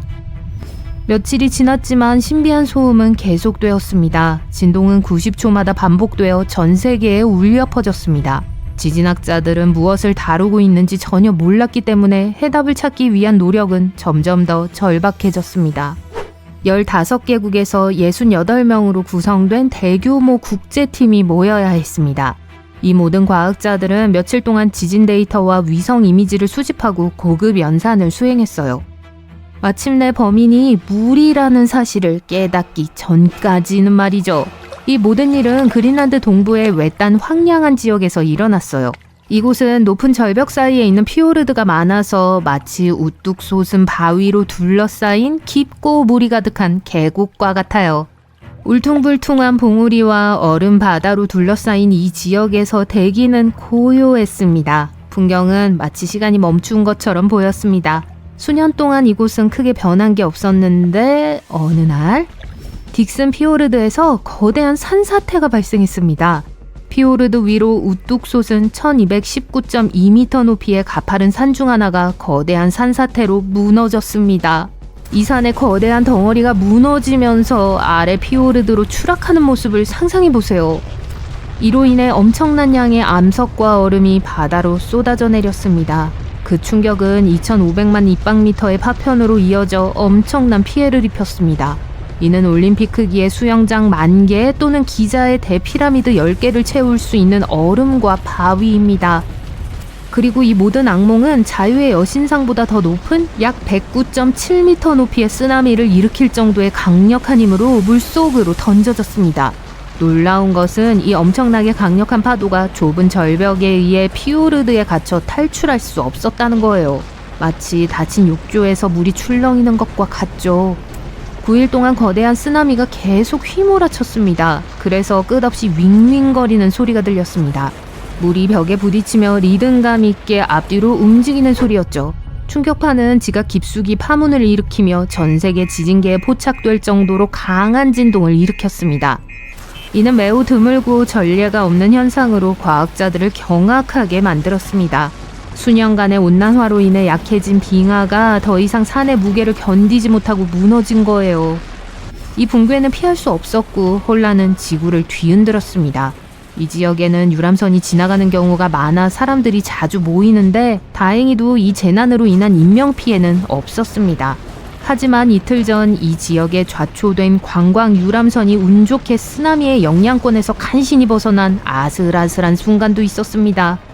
하지만 손실이 없었던 건 아니에요. 파도로 인해 200년 이상 그대로 보존되어 있던 이누이트 유적지가 파괴되었어요. 또한 약 69.2km 떨어진 연구기지의 오두막도 쓸려 내려갔습니다. 이 진동은 그린랜드에서 남극까지 이동하는데 1시간도 채 걸리지 않았습니다. 이와 같은 사건이 얼마나 위험한지 알 수 있죠. 이러한 재앙이 일어나는 곳은 이곳뿐만이 아닙니다. 캘리포니아의 아름다운 지역 렌초 팔로스 베르데스에서는 지반이 너무 빨리 움직여 집들이 파괴되고 있습니다. 이곳의 땅은 항상 불안정했고 독특한 지형을 가지고 있습니다. 부드럽고 점토가 풍부한 토양 위에 지어졌으며 산사태가 발생하기 쉬운 지질 단층선 위에 자리 잡고 있어요. 즉, 이 땅은 기상이변이 일어나지 않더라도 오랜 세월에 걸쳐 느리고 자연스럽게 이동하는 경향이 있어요. 수십 년 동안 이런 현상이 지속되어 왔지만 보통은 1년에 약 0.3m 정도로 느리고 관리하기 쉬운 수준입니다. 어렸을 때 타고 놀던 나무가 어른이 되면서 6m 왼쪽으로 움직였다고 상상해보세요. 수십 년 동안 주민들은 적응해 왔습니다. 조절 가능한 대들보 위에 집을 지었고 덕분에 집과 땅이 함께 움직였죠. 그 전략은 효과적이었어요. 지금까지는요. 최근 커뮤니티의 상황이 훨씬 더 악화되고 있습니다. 이제 땅이 일주일 만에 0.3m씩 움직이고 있습니다. 어릴 적 그 나무가 거의 293m나 움직인 것과 같아요. 지난 2년 동안 폭우가 자주 내렸고 날씨는 점점 더 악화되고 있습니다. 이로 인해 토양의 수분 함량이 증가했습니다. 땅이 더 무거워지고 빠르게 움직이기 쉬워졌습니다. 목가적인 해변 휴양지였던 이곳은 이제 재난지역으로 변했습니다. 벽장, 정원, 도로에 균열이 생기고 날이 갈수록 균열이 커지고 있습니다. 매끈했던 길은 이제 구부러지고 뒤틀리고 도로는 롤러코스터로 변해가고 있습니다. 견고하게 서 있던 집들은 기초부터 허물어지고 있으며 일부는 반으로 갈라지기도 했습니다. 한 집의 현관문은 땅에서 2.4m나 떨어졌어요. 이웃 전체가 혼란에 빠졌습니다. 잠재적인 재난을 예방하기 위해 가스와 전기를 무기한 차단해야 했습니다. 가장 큰 타격을 입은 곳은 해안가에 위치한 포르투갈 밴드 지역으로 주민들은 긴장 속에서 생활하고 있습니다. 이곳은 항상 멋진 바다 전망과 시원한 바닷바람이 있었고 말과 공작새가 여전히 가로수길을 거닐곤 했어요. 하지만 지금은 마치 지진이 발생한 것 같은 상황이 되었어요. 많은 사람들에게 이곳은 천국처럼 느껴집니다. 발 아래 땅이 움직이지 않는다면요. 그래서 주민들은 포기하지 않습니다. 일부 주민은 떠나야 했지만 많은 사람들은 파괴에도 불구하고 이곳에 남아 싸우기로 결심했습니다. 하지만 그들은 여전히 재산을 지키기 위해 수십만 달러를 쏟아 부어야만 합니다. 주민들은 발전기를 설치해 불을 켜고 하수도 시스템과 펌프를 설치해 산사태의 원인이 되는 지하수를 배수하고 있어요. 어떤 사람들은 이 지역이 살아남을 수 있는 유일한 방법은 완전히 전력망에서 벗어나는 것, 즉 에너지 저장을 위한 전력벽을 설치하는 것이라고 말해요. 사람들은 발전기 없이 하수도 시스템을 가동하기 위해 최선을 다하고 있어요. 이 지옥 같은 산사태의 원인이 되는 토양 속 물을 제거할 수 있기를 희망하고 있습니다. 그들은 싸울 의지가 있지만 이 재난에 맞서 싸우기 위해서는 정부의 도움과 지원이 필요합니다. 산사태는 실제로 미국 전역에서 생각보다 훨씬 더 흔하게 발생합니다. 새로운 지도와 데이터는 미국 전역의 수많은 사람들이 위험에 처할 수 있음을 보여줍니다. 과학자들은 카운티별로 산사태가 발생할 수 있는 곳을 보여주는 매우 상세하고 멋진 지도를 최초로 만들었습니다. 이 지도는 수많은 데이터와 100만 건의 이전 산사태 기록을 바탕으로 만들어졌어요.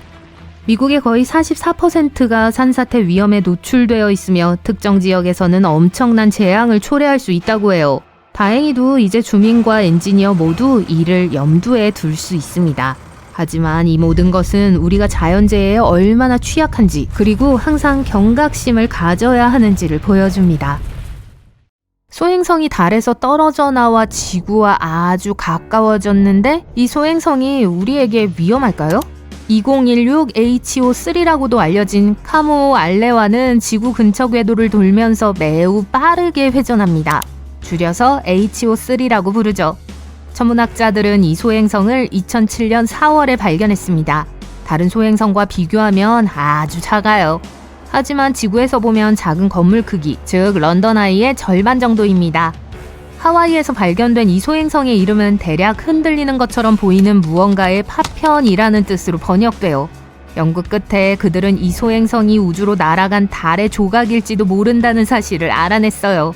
달에는 이탈리아 철학자의 이름을 딴 조르다노 브루노 크레이터라는 곳이 있는데 자신의 아이디어로 인해 엄청난 대가를 치러야 했던 사람이에요. 우주에서 보면 조르다노 브루노 분화구는 물질에 둘러싸여 있기 때문에 눈에 잘 띄어요. 150km가 넘는 초대형 광선인데도 여전히 밝습니다. 이것은 한때 그곳에서 엄청난 붐이 일어났다는 것을 의미해요.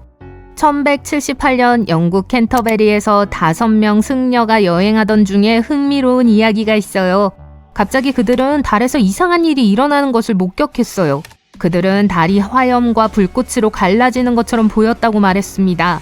그러자 달 표면 전체에 어둠이 퍼졌습니다. 20세기의 과학자들은 이 기록을 발견하고 이 수도승들이 조르다노 브루노 분화구의 형성을 목격했다고 생각했죠. 하지만 나중에 분화구의 나이가 약 400만 년이라는 것이 밝혀졌어요. 만약 그런 엄청난 충돌이 12세기에 실제로 일어났다면 지구는 미쳐버렸을 테니 별들에게 감사해야겠네요. 지구에 거대한 유성 폭풍이 일어났을 테니까요. 어쨌든 HO3는 400만 년 전 충돌 당시 떨어져 나간 달의 조각일 가능성이 높습니다. 다행히도 천문학자들은 이 갑작스러운 달 조각을 발견했을 때 재빨리 궤도를 추적했습니다. 달은 조만간 지구와 충돌하지 않을 것으로 보여요. 적어도 300년 이상은 우리의 준 위성으로서 지구와 충돌하지 않고 태양 주위를 도는 경로를 따라갈 겁니다. 하지만 그 궤도는 매우 거칠어요. 지구 주위를 끊임없이 돌며 가까이 다가왔다가 멀어지기도 하고 위아래로 움직이면서 독특한 고리를 그리는 것 같아요. 그리고 24세기가 되면 더욱 미친 듯이 돌면서 말굽 궤도로 바뀌어 서서히 우리로부터 멀어질 거예요. 언젠가 HO3가 우리와 충돌할 수 있을까요? 어쩌면요. 하지만 수백만 년에 걸쳐 현재의 궤도를 벗어나 지구, 금성, 심지어 태양 자체와 충돌할 수도 있습니다. 아니면 태양계에서 완전히 튕겨져 나아갈 수도 있어요. 지금까지 발견된 소행성 중에서 가장 가까운 소행성 중 하나이지만 가장 작고 안정적인 소행성 중 하나이기도 합니다. 이 발견은 또한 우주의 생명체에 대한 흥미로운 아이디어를 열어줍니다. 우리는 암석이 천체 사이를 이동할 수 있다는 걸 알 수 있어요.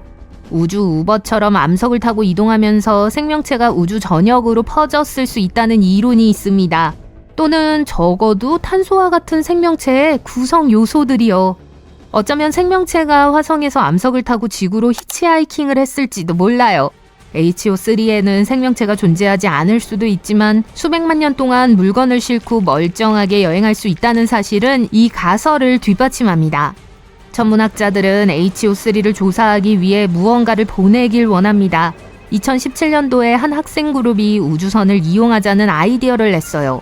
중국 국가우주국은 2025년에 HO3 어딘가에 로봇 탐사선을 보내려고 해요. 로봇은 그곳으로 날아가 샘플을 수집하고 연구를 위해 그걸 지구로 가져와야 해요. 안타깝게도 육안으로는 하늘에서 이 소행성을 볼 수 없어요. 소행성의 크기는 지름이 약 100에서 130m 정도예요. 따라서 초강력 망원경 없이는 너무 작고 희미해서 볼 수 없어요. 하지만 여러분이 볼 수 있는 소행성이 있어요. 엄청날 거예요. 2029년에는 육안으로 볼 수 있을 정도로 큰 소행성이 지구 가까이로 지나갈 겁니다. 1000년에 한 번 있을까 말까 한 이벤트이니까 놓치지 마세요. 이 소행성의 이름은 2004MN4 또는 줄여서 아포피스라고 합니다. 폭이 약 369m로 HO3보다 훨씬 큽니다. 역대 가장 가까운 소행성 통과가 될 거예요. 실제로 이 소행성은 2004년 12월에 공황 상태를 일으켰습니다. 2029년에 지구에 충돌할 확률이 2.7%에 달했기 때문이죠. 사람들은 공포에 떨었어요. 심지어 아포피스라는 이름도 고대 이집트 신화에 나오는 사악한 뱀에서 따온 것으로 라와 싸우며 항상 태양을 삼켜 지구를 파괴하려 했던 거대한 괴물이에요. 다행히 과학자들이 더 많은 데이터를 확보한 결과 이 소행성이 2029년에 우리 근처를 지나갈 거고 하늘에서 볼 수 있겠지만 그 후에는 차가운 소행성처럼 날아가 버릴 것이라는 사실을 알게 되었습니다. 하지만 아포피스가 근접 통과하는 동안 중력 키홀이라는 것을 통과할 수 있다는 또 다른 우려가 있었어요. 기본적으로 우주의 특정한 좁은 영역을 통과하여 우연히 궤도를 변경할 수 있다는 것이었죠. 그리고 영화 멜랑콜리아에서 나오는 행성처럼 2036년에 서사시적인 컴백을 하게 되는 거죠. 하지만 과학자들은 몇 가지 계산을 통해 이 가능성도 배제했습니다. 아포피스는 2036년에도 여전히 우리에게 꽤 가까이 다가오겠지만 금성이 지구를 추월할 때만큼 멀어질 겁니다. 그리고 나서 아포피스와 지구는 각자의 길을 갈 거예요. 평균적으로 아포피스 크기의 소행성은 8만 년에 한 번씩만 지구에 충돌할 것으로 예상돼요. 만약 소행성이 지구에 충돌한다면 전 세계의 지진과 쓰나미를 일으키며 거대한 지역을 완전히 파괴할 거예요. 하지만 대멸종이나 그와 비슷한 일은 일어나지 않을 겁니다. 아포피스는 유럽, 아프리카, 서아시아에서만 볼 수 있어요. 따라서 아포피스를 보려면 여행을 해야 할 수도 있어요. 이 소행성은 밤하늘에서 빠르게 움직이는 별처럼 보이며 특별한 장비 없이도 볼 수 있을 정도로 밝게 빛납니다. 밤에는 쉽게 발견할 수 있지만 도시의 불빛 때문에 잘 보이지 않을 수도 있어요. 이 근처에는 이들만 있는 것이 아니라는 걸 상상할 수 있나요? HO3와 아포피스는 모두 아폴로 궤도 소행성의 일부예요. 지구 주위를 도는 궤도를 가진 소행성들이죠. 위험한 녀석들이 모여있네요. 지구 궤도를 통과하기 때문에 지구에 근접하거나 지구와 충돌할 가능성이 있습니다. 이 소행성군에서 가장 먼저 발견된 소행성은 그리스의 태양신 이름을 딴 1862년 아폴로입니다. 이 소행성은 1932년에 처음 발견되었고 그 이름을 따서 이 그룹이 명명되었습니다. 이 소행성은 크기가 거의 1.6km에 달할 정도로 더 컸어요. 사실 너무 커서 작은 달도 따로 있을 정도예요. 아폴로는 지구뿐만 아니라 금성과 화성의 궤도도 통과합니다. 재밌는 사실, 최초였음에도 불구하고 실수로 40년 넘게 망원경의 시야에서 사라졌어요. 그래서 과학자들은 우리가 볼 수 있는 것들의 수를 계속 세어보기로 했습니다. 1971년에 아폴로가 재발견되었을 때 아폴로는 소행성 목록에서 첫 번째 소행성이 아니었고 이름에 큰 숫자가 붙게 됐어요. 아폴로는 앞으로 수백 년 동안 우리 근처를 날아다닐 겁니다. 2075년에는 금성 주변 어딘가에 있을 거예요. 하지만 금성도 지나갈 거예요. 어쨌든 천문학자들이 이 녀석들을 면밀히 추적하고 있으니 걱정할 필요는 없어요. 당장 위험에 처했다면 우리가 알아챘을 테니까요. 소행성이 지구상의 생명체를 완전히 파괴하려면 6,600만 년 전 공룡을 멸종시키는 데 도움을 준 소행성처럼 지름이 9.7km 이상이어야 합니다. 하지만 소행성은 매우 드물기 때문에 그게 지구에 도착할 때쯤이면 우리는 다른 행성에 살고 있을 거예요. 2024년 5월 밤하늘을 수놓은 멋진 오로라가 태양 폭풍이 방사선으로 방출하는 모든 힘을 보여주었습니다. 하지만 때때로 태양은 훨씬 더 파괴적인 일을 하기도 해요. 태양 입자 사건에 대해 이야기하고 있는 거예요. 이러한 현상이 발생하는 동안 태양 표면에서 직접 나오는 양성자 폭발이 거대한 우주 탐조 등처럼 튀어나올 수 있습니다. 기록에 따르면 1000년 정도마다 극한 입자 현상이 지구를 강타한다고 해요. 이는 종종 오존층에 심각한 손상을 일으키고 지구 표면에 가까운 자외선 수치를 증가시켜요. 다행히도 지구의 자기장은 태양으로부터의 전하를 띤 방사선을 막아주는 강력한 보호막 역할을 해요. 정상 상태에서 이 자기장은 거대한 막대자석처럼 작동하며 한쪽 극에서 상승하여 지구 한 바퀴를 돌고 반대쪽 극에서 떨어지는 자기장선이 형성됩니다. 이 패턴을 거꾸로 된 자몽이라고 부르기도 해요. 극에서 자기장의 수직 방향은 일부 이온화 우주 복사가 자기장을 통과하여 대기권 상층까지 내려갈 수 있게 해줍니다. 그곳에서 방사선은 가스 분자와 상호작용하여 우리가 오로라라고 알고 있는 빛을 만들어내요.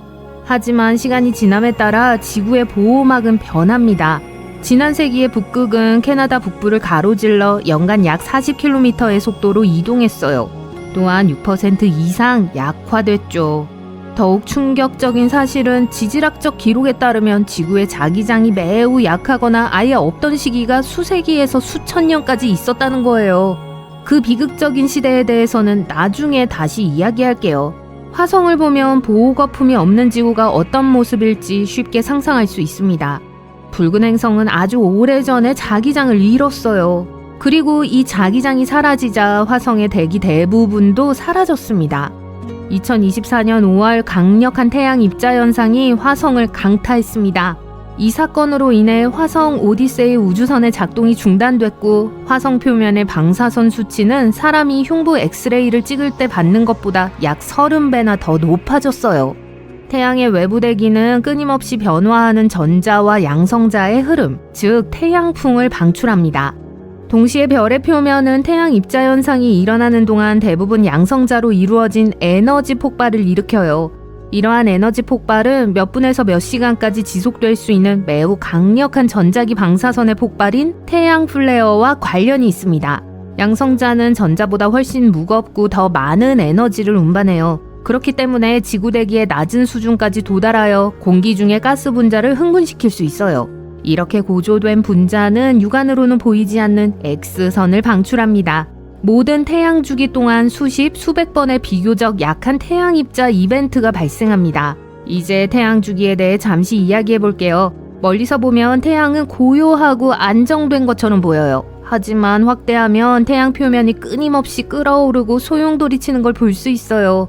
태양은 균일한 불의 바다에서 뒤틀린 플라즈마의 혼돈으로 다시 뒤틀린 플라즈마로 변하는 과정을 반복합니다.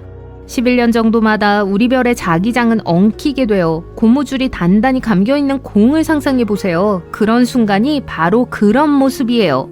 그러다가 어느 순간 공이 끊어지면서 완전히 뒤집혀 북극이 남극으로 바뀌어요. 그 반대의 경우도 마찬가지입니다. 이 현상이 일어나기 직전에 태양은 활동을 강화합니다. 거대한 불타는 플라즈마 덩어리를 뱉어내고 강력한 방사선을 방출하며 행성 크기의 흑점이 커지기 시작해요. 이 시기를 태양 최대 극대기라고 합니다. 이 시기는 지구가 정기적으로 태양 폭풍을 맞기 때문에 다소 위험한 시기예요. 이러한 폭풍은 통신을 방해하고 전력 인프라를 손상시킬 수 있는 잠재력을 가지고 있습니다. 더 심각한 것은 태양 폭풍이 우주에서 일하는 우주 비행사에게 해를 끼치고 위성이 지구에 충돌할 수도 있다는 점입니다. 주기가 끝나면 태양 최소값으로 다시 줄어들고 새로운 주기가 시작돼요. 다시 태양 입자 사건으로 돌아가 보겠습니다. 연구원들은 지구의 역사에서 매우 강력한 태양 사건의 흔적을 발견했습니다. 그리고 그중 일부는 현대의 관측 장비가 기록한 것보다 수천 배 더 강했어요. 이러한 극한 태양 입자 사건은 대략 수천 년에 한 번씩 발생해요. 가장 최근의 사건은 서기 993년경에 발생했어요. 태양 입자 이벤트는 즉각적인 효과 외에도 대기 상층에서 1년의 화학 반응을 일으킬 수 있습니다. 그리고 이러한 과정은 종종 오존의 고갈로 이어지는데 이는 좋은 일이 아니에요. 오존은 해로운 태양 자외선을 흡수하여 시력뿐만 아니라 생명체의 DNA도 손상시킬 수 있어요. 또한 대기 중 오존의 양이 변하면 기후에 영향을 미칠 수 있습니다. 최근 연구에서 연구원들은 대규모 컴퓨터 모델을 사용하여 극심한 태양 입자 현상이 지구에 어떤 영향을 미치는지 조사했습니다. 그 결과 지구 자기장이 매우 약한 시기에 태양 양성자 사건이 발생하면 오존 손상이 6년 동안 지속될 수 있다는 사실을 발견했어요. 그리고 자외선 수준이 25% 증가하여 태양열로 인한 DNA 손상을 약 50% 증가시킬 수 있습니다. 약한 자기장과 극단적인 태양 양성자 사건의 극적인 조합은 꽤 자주 발생해요. 그리고 일부 연구원들은 이것이 지구의 과거에 일어난 몇 가지 신비한 사건들을 설명할 수도 있다고 믿어요. 예를 들어 가장 최근의 약한 자기장 시기는 42,000년 전에 시작되어 약 1,000년 동안 지속됐어요. 이 기간 동안 북극과 남극이 일시적으로 바뀐 시기가 포함되었습니다. 이 기간 동안 몇 가지 중요한 진화적 사건이 일어났는데 예를 들어 유럽에서는 마지막 네안데르탈린이 사라졌고 호주에서는 유대류 거대 동물이 멸종했습니다. 네, 슬프게도 이제 더 이상 자이언트 원백과 자이언트 캥거루는 볼 수 없어요. 더 큰 진화 사건은 지구의 지자기장과도 관련이 있을 수 있습니다. 다세포 생물은 약 6억 3,500만 년 전에 시작된 에디아카라기 말기에 나타났어요. 2,600만 년 동안 자기장이 매우 약하거나 심지어 존재하지 않았던 후에 발생한 거예요. 약 5억 3,900만 년 전 캄브리아기 폭발로 다양한 동물 그룹이 빠르게 진화한 것도 높은 자외선 수준과 지자기 현상과 관련이 있을 수 있습니다. 서로 관련이 없는 여러 그룹에서 딱딱한 몸껍질과 눈이 동시에 진화한 것은 유해한 자외선을 감지하고 피하기 위해 필요한 거였을 수 있어요. 지구의 자기극이 완전히 뒤집히면 지구의 기후에 심각한 영향을 미칠 수 있습니다. 다행히도 이러한 뒤집기는 하룻밤 사이에 일어나지 않아요. 전체 과정은 수천 년에 걸쳐 진행되어 또한 극이 뒤집히는 동안 자극이 약해지더라도 완전히 사라지진 않아요. 그렇기 때문에 지구 표면으로 도달할 수 있는 미립자 방사선이 어느 정도 있더라도 자기권은 우주선과 하전된 태양 입자로부터 지구를 계속 보호합니다. 지구의 자기장은 전하의 이동에 의해 생성되어 이러한 전하가 쉽게 이동할 수 있는 물체를 도체라고 합니다. 금속은 훌륭한 전도체이며 우리는 종종 전류를 한 곳에서 다른 곳으로 옮길 때 금속을 사용해요. 이 경우 전류는 금속을 통해 이동하는 전자라고 하는 음전하입니다. 이 전류가 자기장을 생성하는 거예요. 지구의 외핵은 액체 철과 니켈로 이루어져 있으며 지구 내부에는 여러 층의 전도성 물질이 층층이 쌓여 있습니다. 전하의 전류는 핵 전체에서 끊임없이 이동하고 있으며 액체 금속도 이동하고 순환하면서 자기장을 생성합니다. 이 자기장은 지구 주위의 거품과 비슷한 걸 만들어내요. 이를 자기권이라고 하며 대기의 가장 윗부분에 위치해요. 2층은 고에너지 우주선 복사를 차단하고 굴절시키는 역할을 하는데 그렇지 않으면 사람과 지구상의 다른 생명체에게 매우 위험할 수 있어요. 자기권은 또한 많은 이온과 자유전자를 포함하고 전파를 반사할 수 있는 지구 대기층인 전리층과 상호작용을 해요. 이 두 층과 자화된 태양풍 사이의 상호작용을 과학자들은 우주날씨라고 불러요. 태양풍은 일반적으로 온화하며 우주날씨는 전혀 없습니다. 이런 지금까지 영어로 천왕성을 잘못 불러왔어요. 천문학자들은 유리너스라고 발음해야지 유레이너스라고 발음해서는 안 된다고 말해요. 크게 달라지는 건 없는 것 같지만요. 하지만 상황이 달라졌을 수도 있어요. 처음에 천왕성 이름은 조지 같은 장엄하고 왕 같은 이름으로 짓기로 했었어요. 천문학자들이 조지 3세의 이름을 따서 명명하기를 원했었거든요. 결국 그들은 마음을 바꿨고 지금은 모든 농담의 핵심이 되었습니다. 총 발사 비용을 화물의 무게로 나누면 꽤 놀라운 수치를 확인할 수 있습니다. 전문가들에 따르면 2016년만 해도 1파운드의 화물을 우주로 보내는데 1만 달러가 들었다고 해요. 하지만 지금은 가격이 천정부지로 치솟아 사이그너스 우주선의 화물은 파운드당 43,000달러가 넘고 스페이스X의 새로운 운반체도 파운드당 약 27,000달러에 판매되고 있어요. 공항에서 물 한 병에 5달러를 지불하는 것이 얼마나 힘든지 기억하시나요? 자, 우주에서는 물 한 병에 9,000달러에서 43,000달러가 드는데 이건 우주로 배달하는 데만 해당되는 가격이에요. 우주에 존재하는 물은 예전에는 매우 희귀한 것으로 여겨졌습니다. 하지만 실제로는 태양계 곳곳에 얼음이 있기 때문에 비싼 43,000달러 물병을 사지 않아도 돼요. 해성, 소행성, 심지어 수성과 달에 잘 보이지 않는 크레이터에도 물 얼음이 존재합니다. 하지만 이런 곳에 사람들이 살기에 충분한 물이 있는지는 확실하지 않습니다.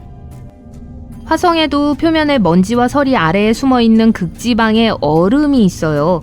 토성의 위성 엔셀라두스와 외소 행성 세레스와 같은 작은 천체에도 얼음이 있습니다. 나사 과학자들은 목성의 위성 유로파에서 생명체를 발견할 가능성이 있다고 생각해요. 얼음 껍질 아래에 액체 상태의 물이 있을지도 몰라요. 유로파는 지구보다 훨씬 작지만 지구의 모든 바다를 합친 것보다 2배나 많은 양의 물을 담을 수 있을 만큼 깊은 바다가 있을 수 있어요. 2009년 우리 은하 중심에 있는 거대한 가스와 먼지 구름을 탐사하던 과학자들은 구름 속에서 에틸 포름산염을 발견하는 놀라운 성과를 이루게 됩니다. 이 화학물질은 라스베리의 유쾌한 풍미를 담당하며 럼주와 같은 향을 가지고 있어요. 또한 인근의 또 다른 지역에는 많은 음료에서 발견되는 것과 같은 종류인 에틸 알코올이 풍부하게 존재해요. 실제로 이 지역에는 지구상의 모든 사람에게 향후 10억 년 동안 매일 30만 파인트의 맥주를 제공할 수 있을 만큼의 알코올이 있어요. 믿거나 말거나 지구에는 블랙홀이 존재합니다. 문제는 실험실에서 블랙홀을 만드는 것은 일종의 필수 불가결한 일이었어요. 실제 우주에서 블랙홀을 연구하는 건 여전히 먼 꿈으로 남아있기 때문에 실험실에서 실험할 수 있는 블랙홀을 만드는 것만이 가능했습니다. 네덜란드의 한 과학자 그룹은 상징적인 스티븐 호킹이 제안한 신비한 호킹 복사 이론을 탐구하고 싶었습니다. 이들은 사건의 지평선을 모방하기 위해 원자로 전자를 조율해서 평평한 시공간처럼 온도가 급상승하는 현상을 일으켰어요. 입자가 양자 변동을 통해 움직이면서 실험실에서 생성된 블랙홀 주변에 호킹의 아이디어를 반영하는 적외선 고리가 나타났어요. 미친 소리처럼 들릴지 모르지만 달에 알레르기가 있을 수도 있습니다. 간단히 말하자면 아폴로의 마지막 미션 이야기예요. 그 어느 때보다 많은 암석 샘플을 가져왔어요. 게다가 달에는 최초이자 유일한 프로과학자 잭 슈미트가 있었어요. 그는 지질학자였고 그의 암석 샘플은 과학자들이 달의 자기장과 화산 역사에 대해 더 많이 알아내는 데 도움이 되었습니다. 탐사 도중 잭 슈미트가 달먼지에 알레르기가 있다는 사실을 알게 됐어요. 거칠고 끈적한 가루가 슈미트의 슈트와 피부에 달라붙어 헬멧을 벗은 후 몇 시간 동안 부비동, 코, 눈, 목에 자극을 일으켰기 때문이죠. 중성자별은 기본적으로 매우 작은 공간에 중성자가 뭉쳐져 있기 때문에 밀도가 매우 높습니다. 이 물질을 한 티스푼만 가지고 있어도 전체 인구를 합친 것보다 더 무거울 거예요. 그리고 중성자별의 밀도에 맞추려면 우리 모두는 각설탕 크기의 공간에 쪼그라들어야 해요. 사양할게요. 우주 공간이라고 하면 지구와 달이 매우 가깝다고 생각하는 경향이 있어요. 하지만 실제로는 지구와 달 사이에 태양계의 다른 행성들을 모두 집어넣을 수 있어요. 이들 사이의 평균 거리는 약 38만 4천 킬로미터입니다. 7행성의 지름을 더해도 약 8천 킬로미터의 여유 공간이 남아요. 2011년에 과학자들은 우주의 거대한 물 저장소를 발견하는 획기적인 기록을 세웠습니다. 지구 바다에 있는 모든 물의 1400조 배에 해당하는 이 물은 지구상의 모든 사람에게 2만 배에 달하는 물을 공급할 수 있는 양입니다. 이 저수지는 퀘이사로 알려진 물질을 빨아들이고 에너지를 방출하는 거대한 블랙홀 근처에 위치해 있어요. 이 물은 수소와 산소 원자가 서로 충돌하는 에너지 파동에 의해 형성됐으며 약 120광년 떨어진 곳에서 발견되었습니다. 큐리오시티 화성 탐사 로버가 2015년에 처음으로 일몰 사진을 찍었을 때 과학자들은 흥분에 겨워 공중제비를 돌고 있었습니다. 알고 보니 붉은 행성의 일몰은 붉은색이 아닌 멋진 푸른빛을 띠고 있었어요.